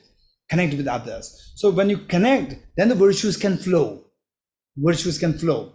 So virtues are related to, for example, say, virtue related to one person, virtue related to 100 people, right? Virtue related to one person is less, 100% is more. Whereas the virtue that we are going to accomplish is virtue to a full virtue, complete virtue, where your mind exhibits the infinite virtue. So for that, the virtue should be related to all the beings. So generosity related to all the beings, number one. So generosity helps you to connect with the beings. Number one, you're getting it? Number two, what is number two? Morality. So what we do is that, say our train, so from, let's say, train from Dharamsala to, we should going for audience with this holiness. So train going towards, should be going towards Dharamsala, which is north. Yes, north or south? To north, we have to go to north, right? And the train is going towards south. What should you do?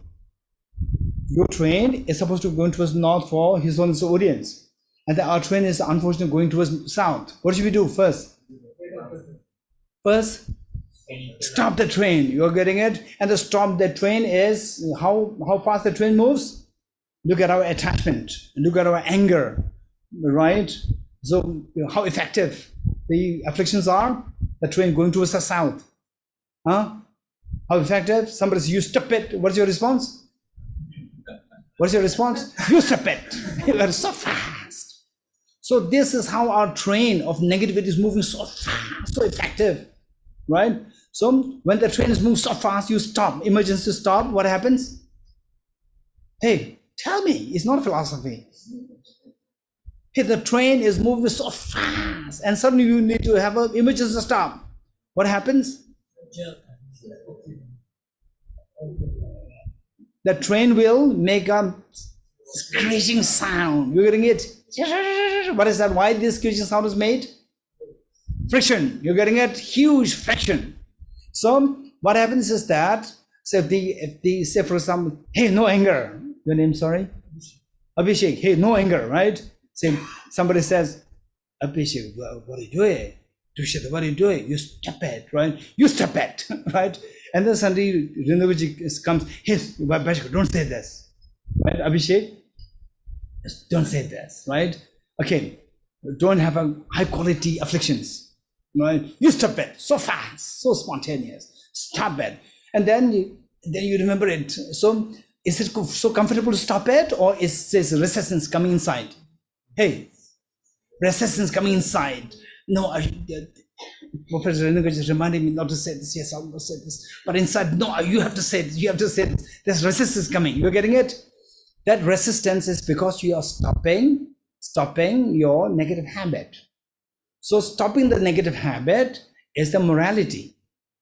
Stopping the negative habit, say, where the train runs towards the negativities. That is negativity which takes us samsara.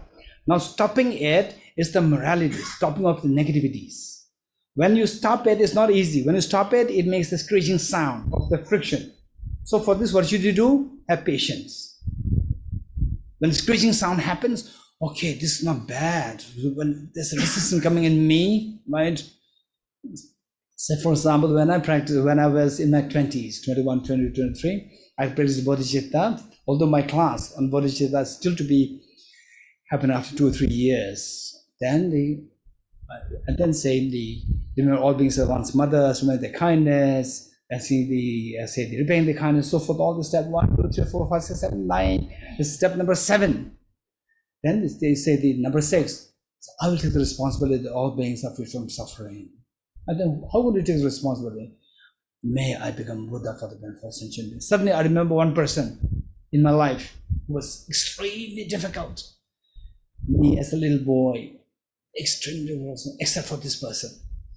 May I become Buddha for the benefit of all sentient beings, except for this person, right? There's a huge resistance coming within me. You're getting it? As a young boy, I was just like age maybe 20, 21, practicing bodhicitta, but when this comes, the resistance comes. And then, no. If I say except for this person, it's not bodhicitta.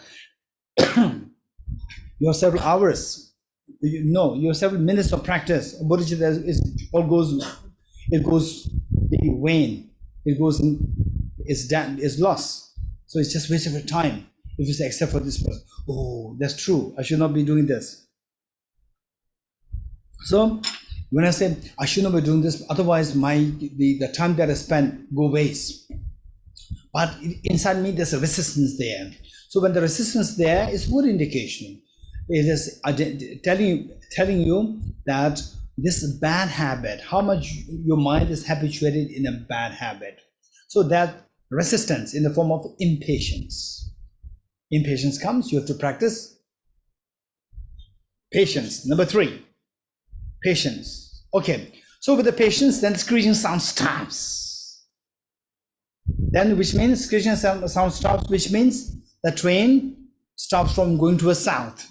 Right? So what should you do now? Huh? Change the direction. Don't get down. Right? Now take the same train. Otherwise, walking to Dharamsala, it will take a long time. From Delhi, you're getting it. Take the same train, but reverse the sound. Reverse the train. You're getting it. Reverse the train. So reverse the train is what? Say the going down is negative. Reversing train is positive. Virtues. You're getting it. Virtues. And say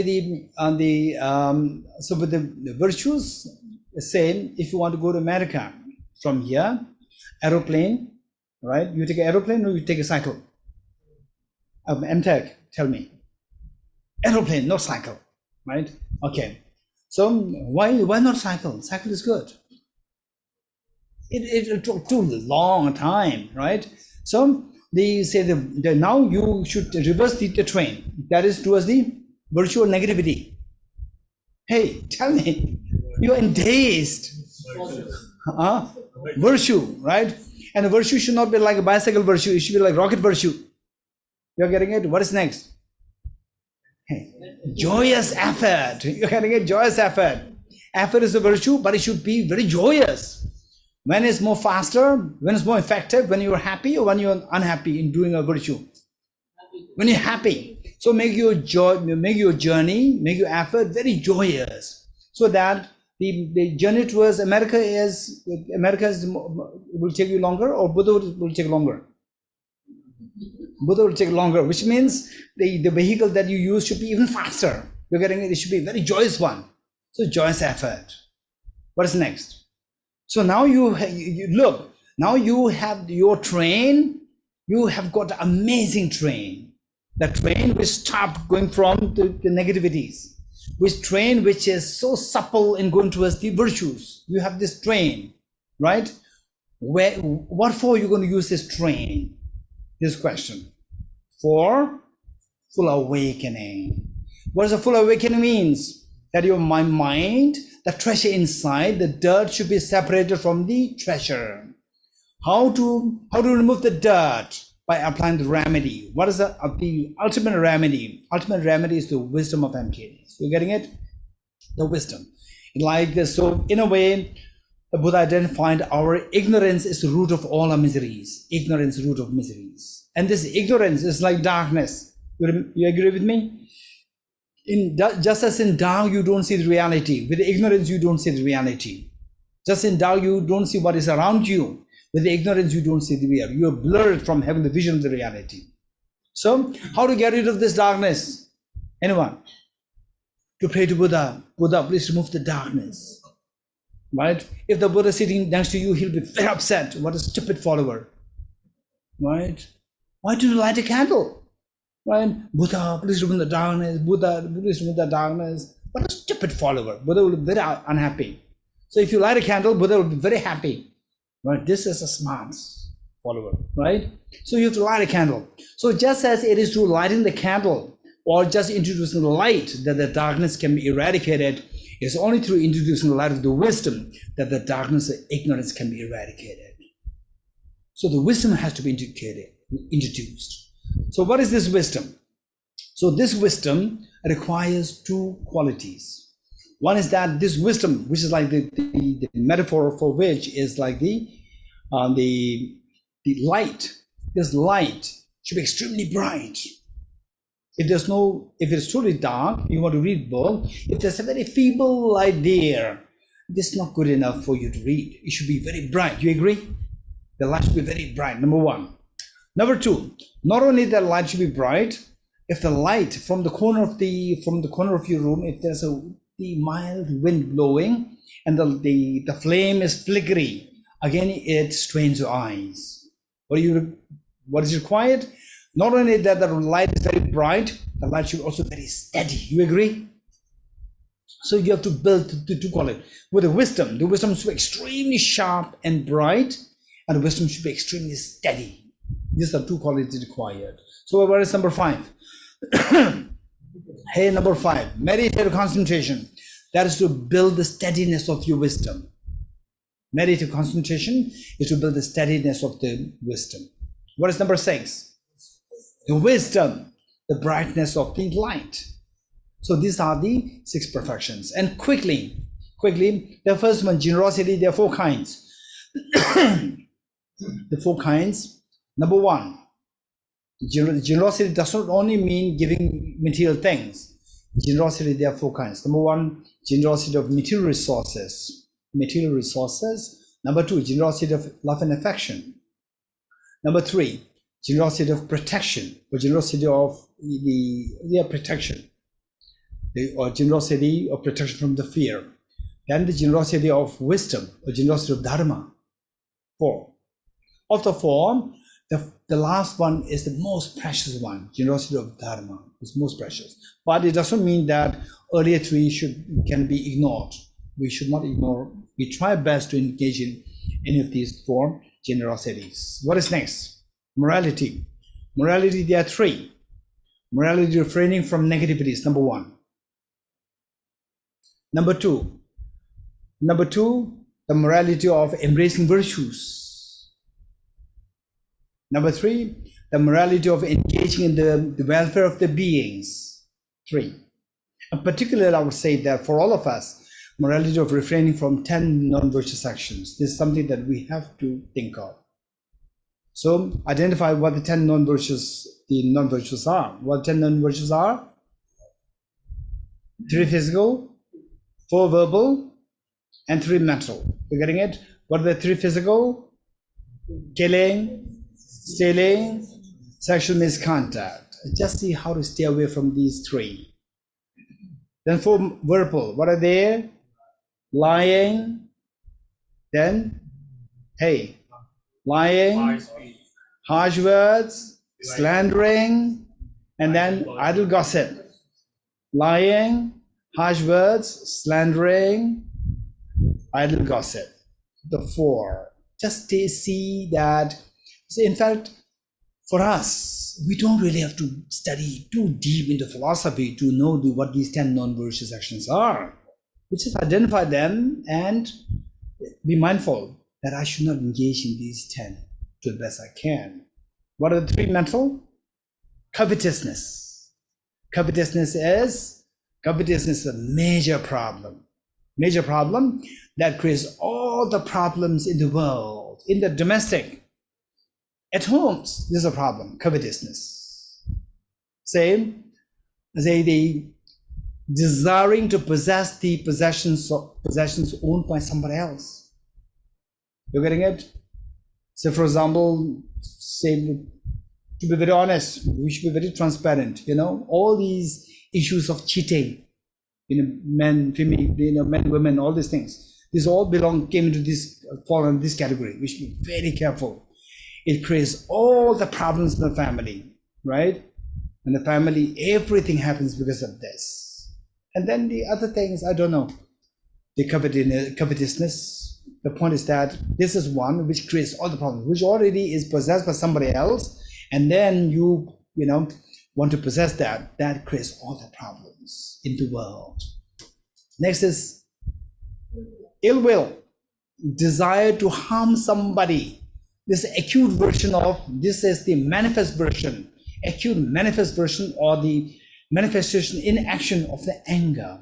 Anger, when it goes to extreme, then it goes to extreme of harming others. That is the malice. And finally, wrong view. wrong view, disbelieving in the efficacy of law of karma. These are the three mental. So just see how much you can stay from. It's not about whether you're Buddhist or not. Okay, if you're not Buddhist, no, this is for the Buddhists. If you're for Buddhist, you have to practice this. This is totally misconception. It doesn't matter whether you are a Buddhist, non-Buddhist. You eat silent, you'll die. You getting it? And you follow any tradition, the great teachers. You tell them these 10. They have to be encouraged or discouraged. All will equally, unilaterally will say that this tend to be abandoned. So this is even in a very decent, I say, the civil society, these two then should be avoided. Okay, so that is the morality. What is next? The patience. Patience. They are the three patience. So the word patience, the English word patience in Tibetan is sopa. Sopa has various shades of meaning, and patience is one of them. So one is, say, the more like the tolerance in terms of tolerating or bearing the difficulties that somebody imposed on you, bearing the difficulties. In English, actually, it's not really proper word to say have patience. When somebody creates problem on you, then have patience. No, just bear it, right? Bear it. But how to bear it? This is a different story. But patience is not the correct word for this. But this is English word given.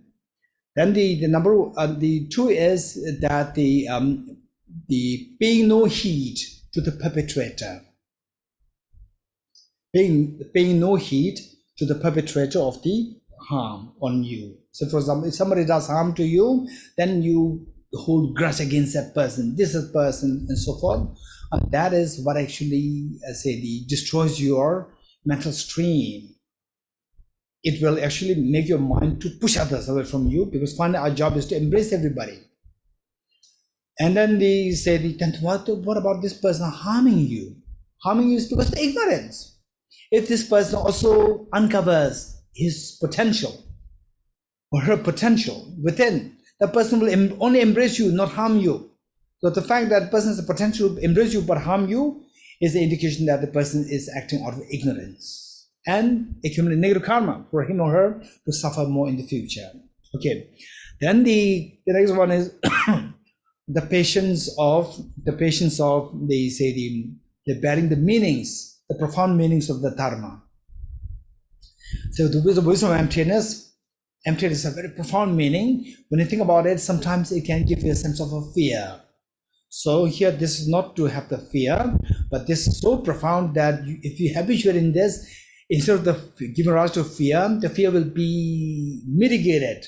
Fear will be replaced by the sense of profound joy later on. So these are the three patience. What is next?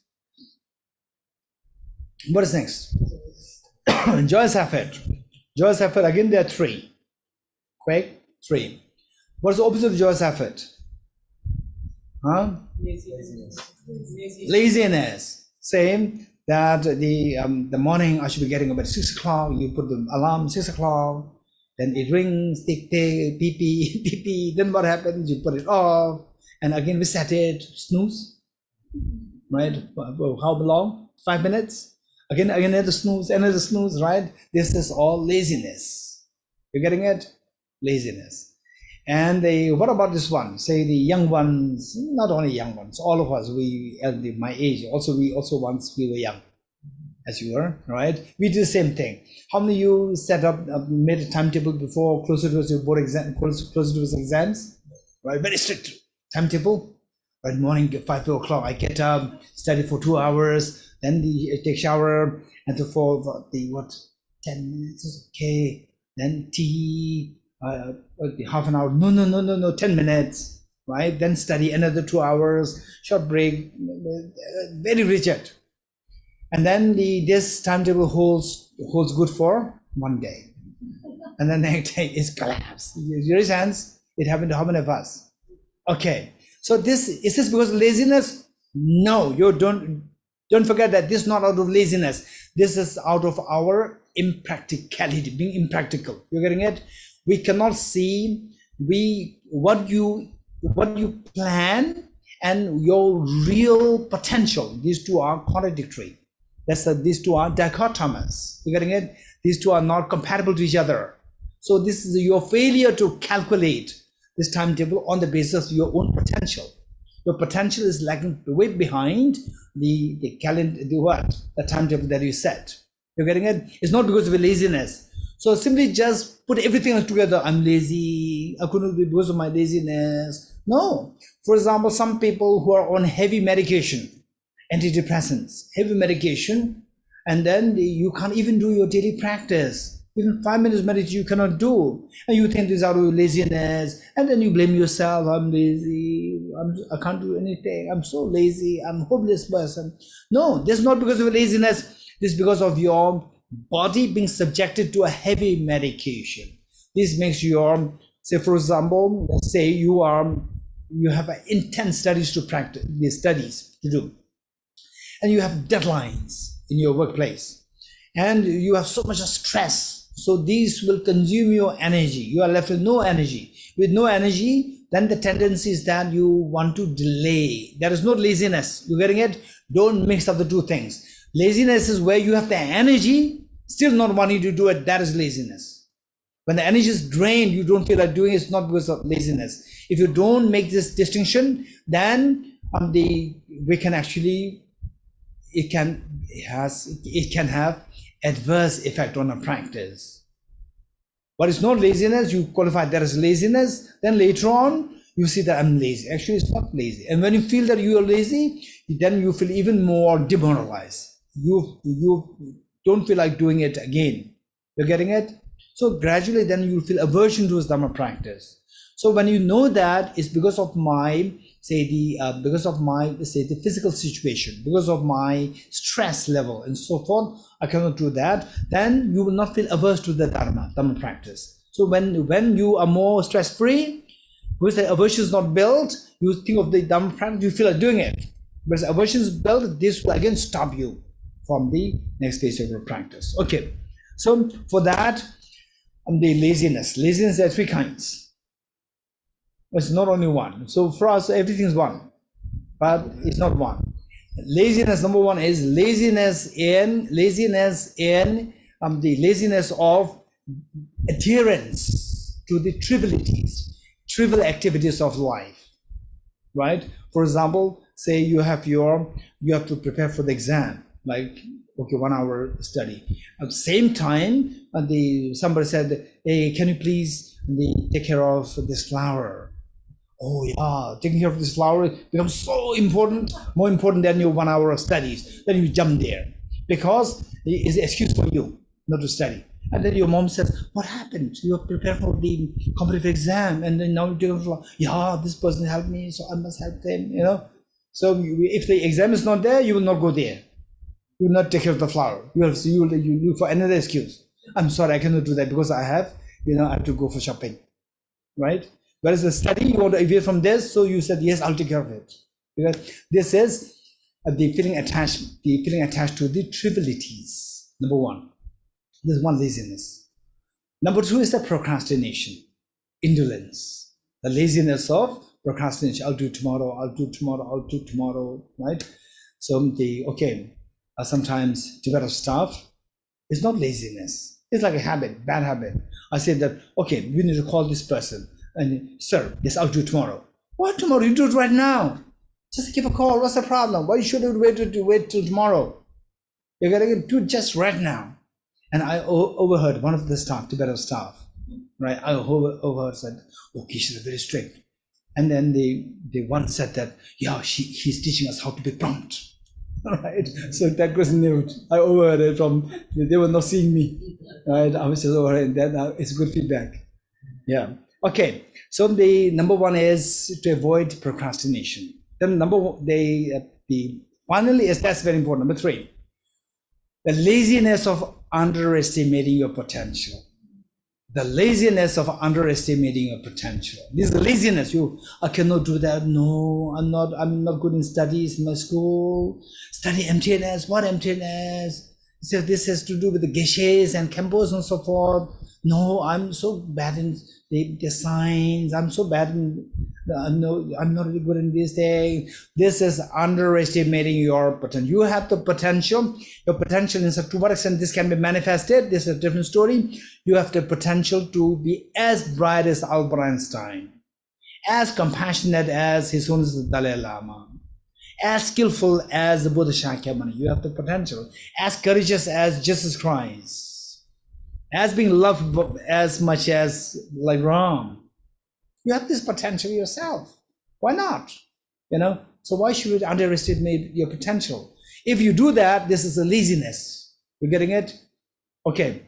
So so now to counteracting these three are the three enthusiast joyous efforts. Then the end of the part, classification, there are so many classifications, one of which the joyous effort is classified into is the joyous effort of consistency and the joyous effort of the rigor. You're getting it? Joyous effort of consistency and joyous effort of rigor. And particularly with respect to something to do for a long term, for a long duration of time, for long term, we require consistency. It says that if you want to run fast, go alone.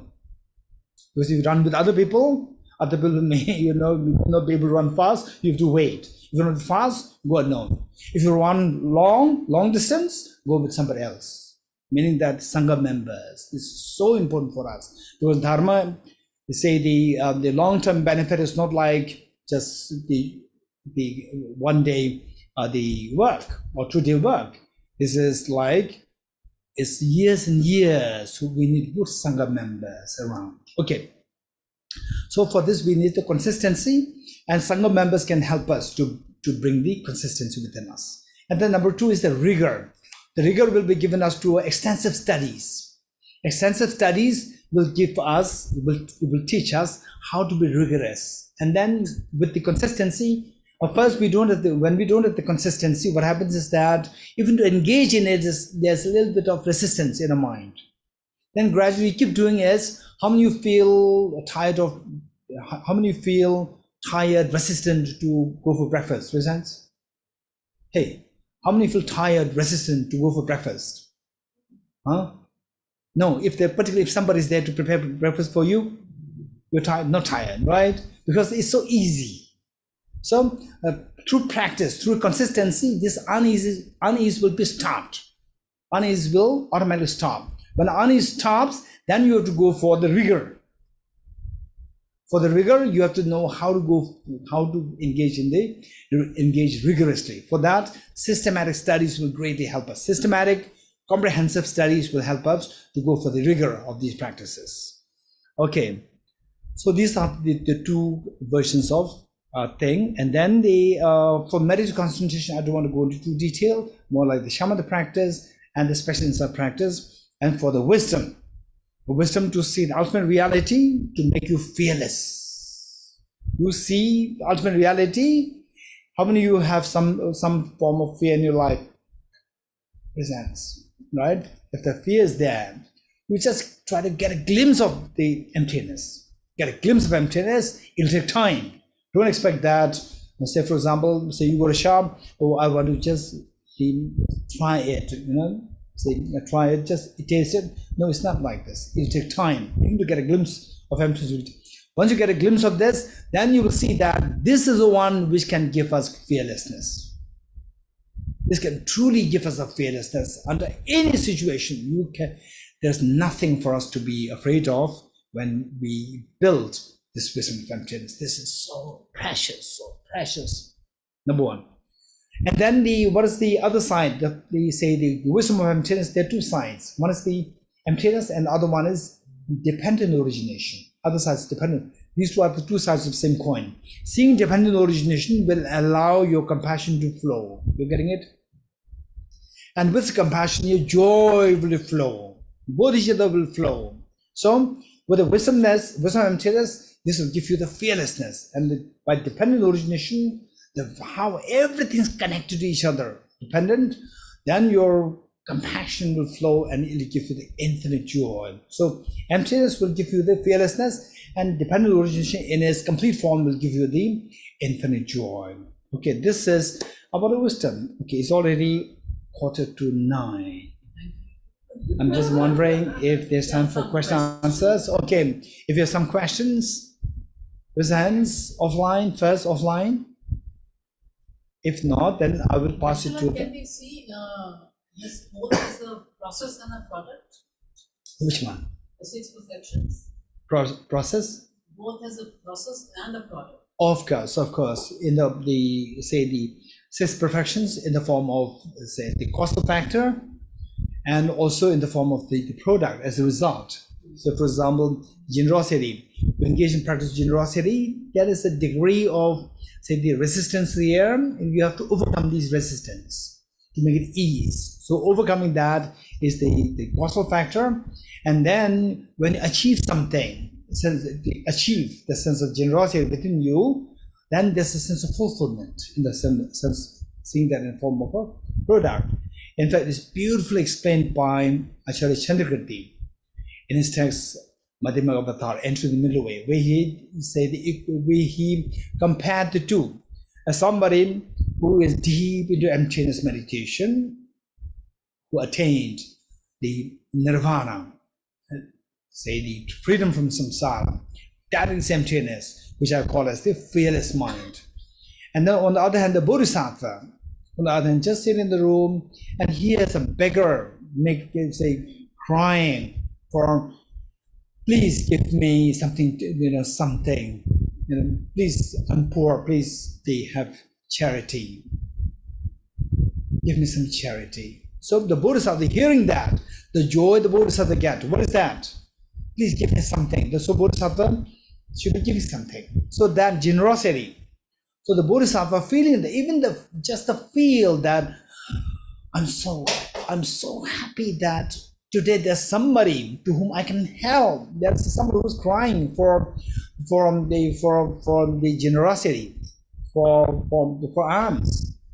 I'm so happy. The joy that this bodhisattva feels is far what excels the joy the arhats feel in the deep meditative experience. This is so profound, and I'm sure that we can also feel that to some degree when you, for example, say wholeheartedly, you share what you have with somebody who's so deserving, so needy. When you do that, this sense of accomplishment is so beautiful. How many of you had such experience? Raise hands in your life. Yes, it does happen. It's so beautiful.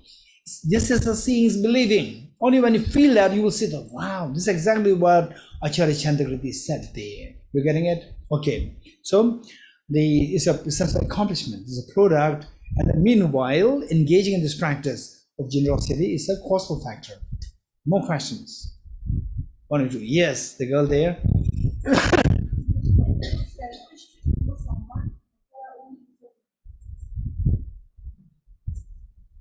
Okay. Ignore. There's a case also, like if we have heard that person is backbiting about us. It is? Backbiting about us. Backbiting. Yes, then? So like, can we ignore that person for our own? Okay, this is a good question. It's a very practical question. Let's say that you hear that somebody is backbiting you, right? Backbiting you. And then you come to Tushita, have the maximum, infinite compassion towards all, universal compassion towards everyone, not except for this person who backbiting me, right? And then you actually see the biggest person, there's a resistance coming in your mind. I can't be compassionate. Okay, let me just ignore, right? So that I have a peace of mind. For my peace of mind, I ignore this person, so that my peace of mind, and my peace of mind is the intact. Okay, is it okay or not? This question. So is gate, para gate. Second gate is better than the first gate, but less than the parasangate. You're getting it? So when you are following this path, don't expect perfection. You're getting it? Initially, if you move from, say, this person, ignore means, okay, just ignore. And those, no, I cannot ignore this person. This person is the one who is backbiting me. I should teach him a lesson, right? If this is a situation, from there, if you move to the what? Ignoring, okay, forget it, right? That's a great accomplishment. This is gate. but not yet paragate. You getting it? It's gate. Second gate is so good. So as long as progress is that, this is so good. Don't expect perfection right from the beginning. Don't think that I'm such a selfish person. You know, I can't even embrace this person, love and affection. That, you know, say, I learned this from Tushita, and yet in real life I'm ignoring this person. No, just see if there's a progress. If there's progress, just rejoice in what you did. It's amazing. Next. Yes, Abhishek. I was asking Geshe-la, what is our need to be liked by people? Is it like self-cherishing? Oh, that I should be liked by people. This is so precious, right? This is so precious. There's nothing wrong in it.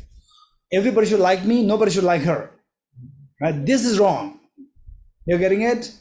Everybody should like me, nobody should like her, which means that she will not like me. This is the internal contradiction with the selfishness. Selfishness is so much of internal contradiction. Not only it is totally foolish in mind, because it is so much internal contradiction, and it is so destructive. The selfishness comes in the facade of protecting you. Actually, it destroys you. It's the weapon which destroys you most effectively. You getting it? So therefore, to like yourself, there's nothing wrong. But you like, I'll make everybody like me, right? Love her, love him, right? And then everybody will, wow, right? Abhishek is telling that everybody to like me, right? So everybody like you. If you really like everybody to love you, then love everybody. This is the wise thing. Next question. Yes, the lead over there. Yes. What about like sometimes a tiny bit of progress, maybe like compassion toward yourself or something like that. If you have a very strong and healthy sense of ego, you have what is called the ego backlash, which can be very strong and can how to tackle that. Okay, this is a good question. Say that you learned about, or repeat the question. Okay, let me paraphrase the question, and if I got it wrongly, you correct me. The question is that, saying there may be little progress, but progress means that it's not a perfect progress. There's little progress, means still you have the negativity, and sometimes negativity can be too strong that it can consume you fully, right? So how should we handle these? So for this, I would say that Guide to the Bodhisattva's Way of Life by Bodhisattva Shantideva, the text by him, A Guide to the Bodhisattva's Way of Life. This must be kept as your lifelong guide next to your table at all times. Chapter 6, we must read this, and particularly study more extensively the Dharma, and then this book, you must study this, right? And there are two things: short-term plan, long-term plan. Long-term plan is study this book so well and study emptiness so well for your own benefit, right? Finally, that the negative emotions like ego and so forth, they can be extremely intense, strong to consume you fully, and then it will just override you, and then you are damaged fully. So under such situation, what should we do? Bodhisattva Shantideva, in his book, he says that when it is in such a state of the height of its intensity, try to remain like a piece of wood, which means that verbally, mentally, you cannot control it too much. Mentally, particularly on that level, control your verbal and the physical. Physically, don't express. Verbally, don't express. Try to control your physical and verbal. This is way easier than control your mental. First is this step: remain like a piece of wood. Although you mentally are so disturbed, agitated, consumed by the ego and so forth, but verbally, see how much you can control yourself verbally and physically. Once that is done, these two are controlled because your mind is under control. The gross level of mind is under control. When a grosser level of mind is under control, so in fact, in the physical expression, verbal expression, they are driven by your mental thoughts. So these two thought processes otherwise do make you act physically and verbally, they're under control. Then you will see that the subtler level of the afflictions, subtler level of the ego can be seen. Then that can be managed more easily. Otherwise, subtler will remain always behind the gross versions. So then the gross version always takes the precedence. Then what is behind, you will never see them, and they will continue to destroy us. But also, like, what I see is that, like, whenever people have insights, or the day after, I don't experience a strong contraction. Yes. Okay. This, in this connection, I also like to, this is a very good reminder for all of us. Say many of the psychologists, many of the counselors, many, not all, may say that when you go through emotional turmoils like agitation, anger, so forth, don't suppress, express. If you don't express, suppressing, it can create illness within you, disease within you. Okay.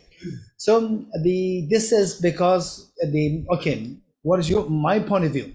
If you ask me, I would say that should you suppress it? Don't suppress it, right? It doesn't mean that express it. You're getting it? So these are not the two only options. Remove it. Don't suppress it. Suppressing is like bottling up. If you bottle it up, and then it can burst, it can explode. Remove it. Why should you have to suppress it in the first place? You can remove it. How to remove it? First, tackle it nicely. Even your emotions, our emotions, they're like small babies, small children, right? In fact, there was one school, the director, he's amazing how he tackled with this, you know. So he shared with me how he tackled one small boy on the, so that was that when he was sharing how he tackled that, to my mind, it was like I'm seeing our emotions like small child. How we can manipulate the emotions. So the emotions cannot act on us. They manage them.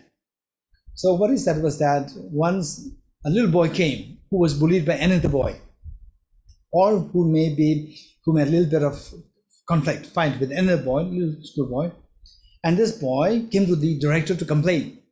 And the director said, yes, right, told the boy, was that this boy is so much of anger, and I must, report him to the director, and the director will beat him up, right? This is what this boy is expecting.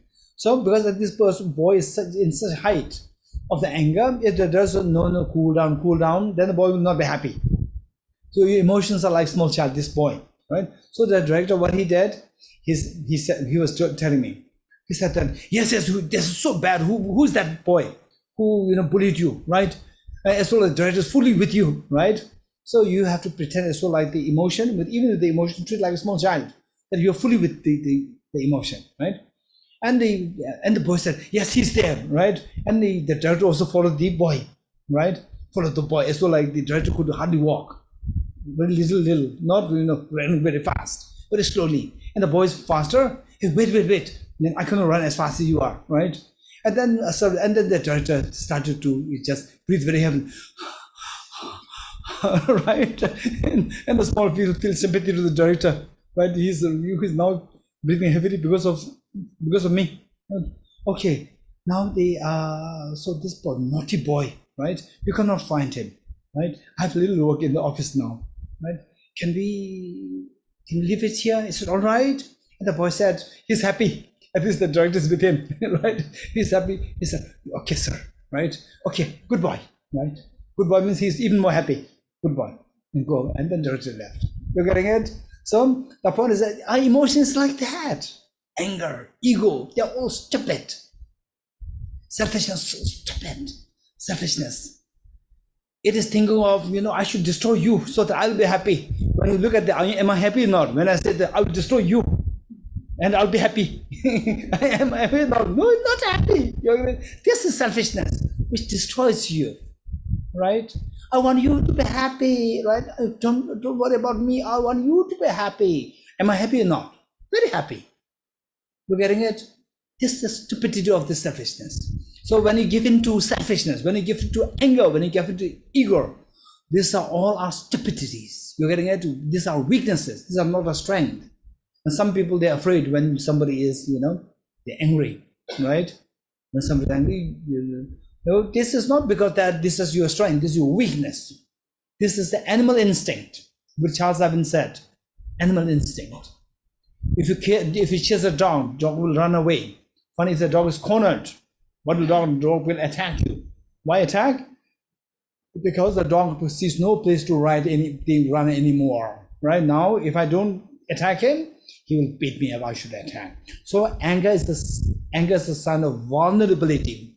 It's not a sign of strength. Whenever we demonstrate anger, feel that this is my weakness, this is my vulnerability, this is not my strength.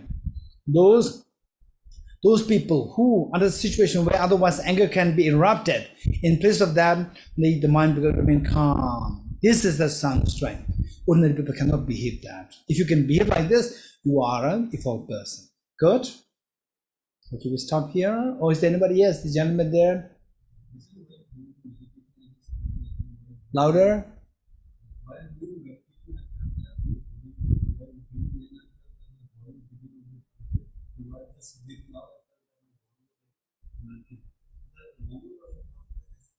When you are breathing in, you feel your body as your body to be rigid, and when you breathe out, you feel relaxed. Okay, so here these are the processes which happens to some people. You're getting it?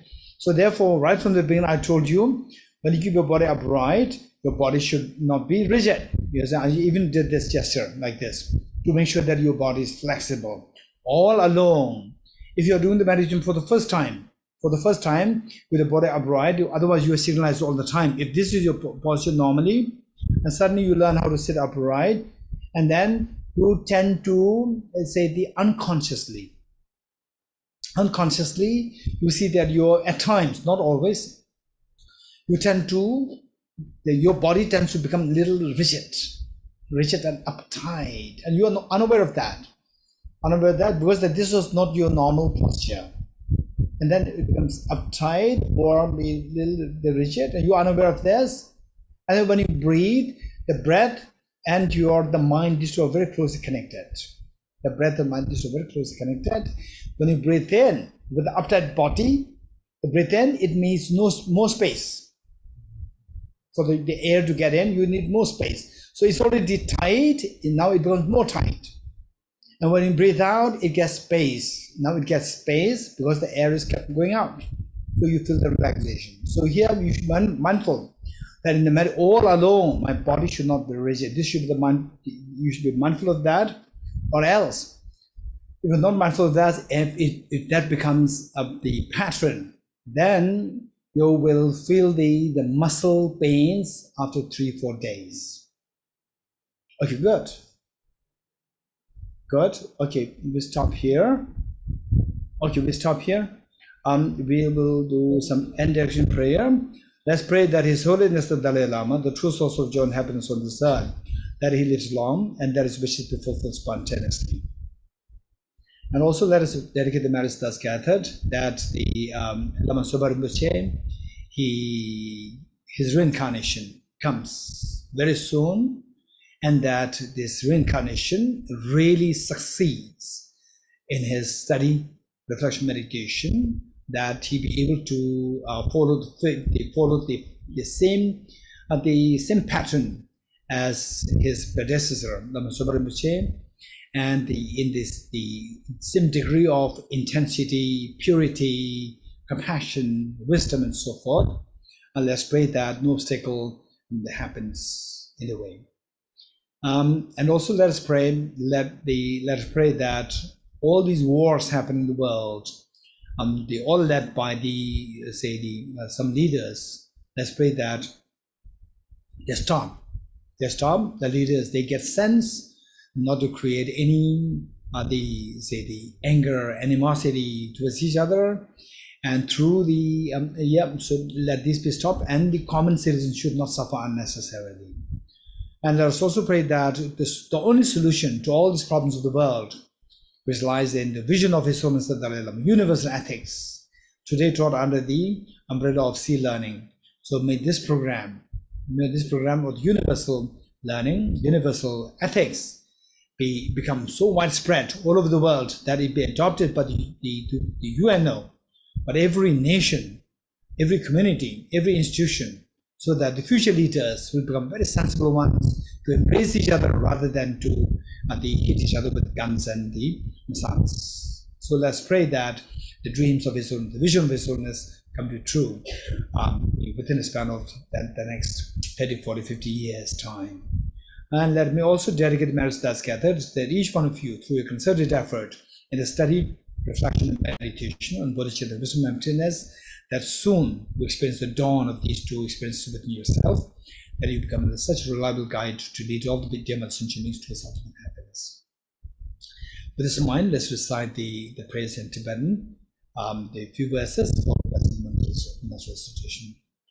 Hare Rave Korve Shengam Der Penda Dewa Maru Chumben Chere Senwa Tenzen Yazoye Shabe Sede Badu Tenjuro Che Chambe Bawe Chedara Kemba Dan Kundu Sambo Tea Dejen De Teda Kwenge Cheso Talobs Gyawa Deda Tamje Rauto Ngo Tusum Chebe Gyawa Tamje Ge Ngo Akala Chodo Ngabat Age Geve Zawa Digunya Sambo Choje Rauto Ngobaranke Pende Chune Demba Tarshinge Tenzin Gewo Tamche Kukamsa Lujen Kuna Digi Chungan Sanje Demba Tadu Ye Yuroji Deyata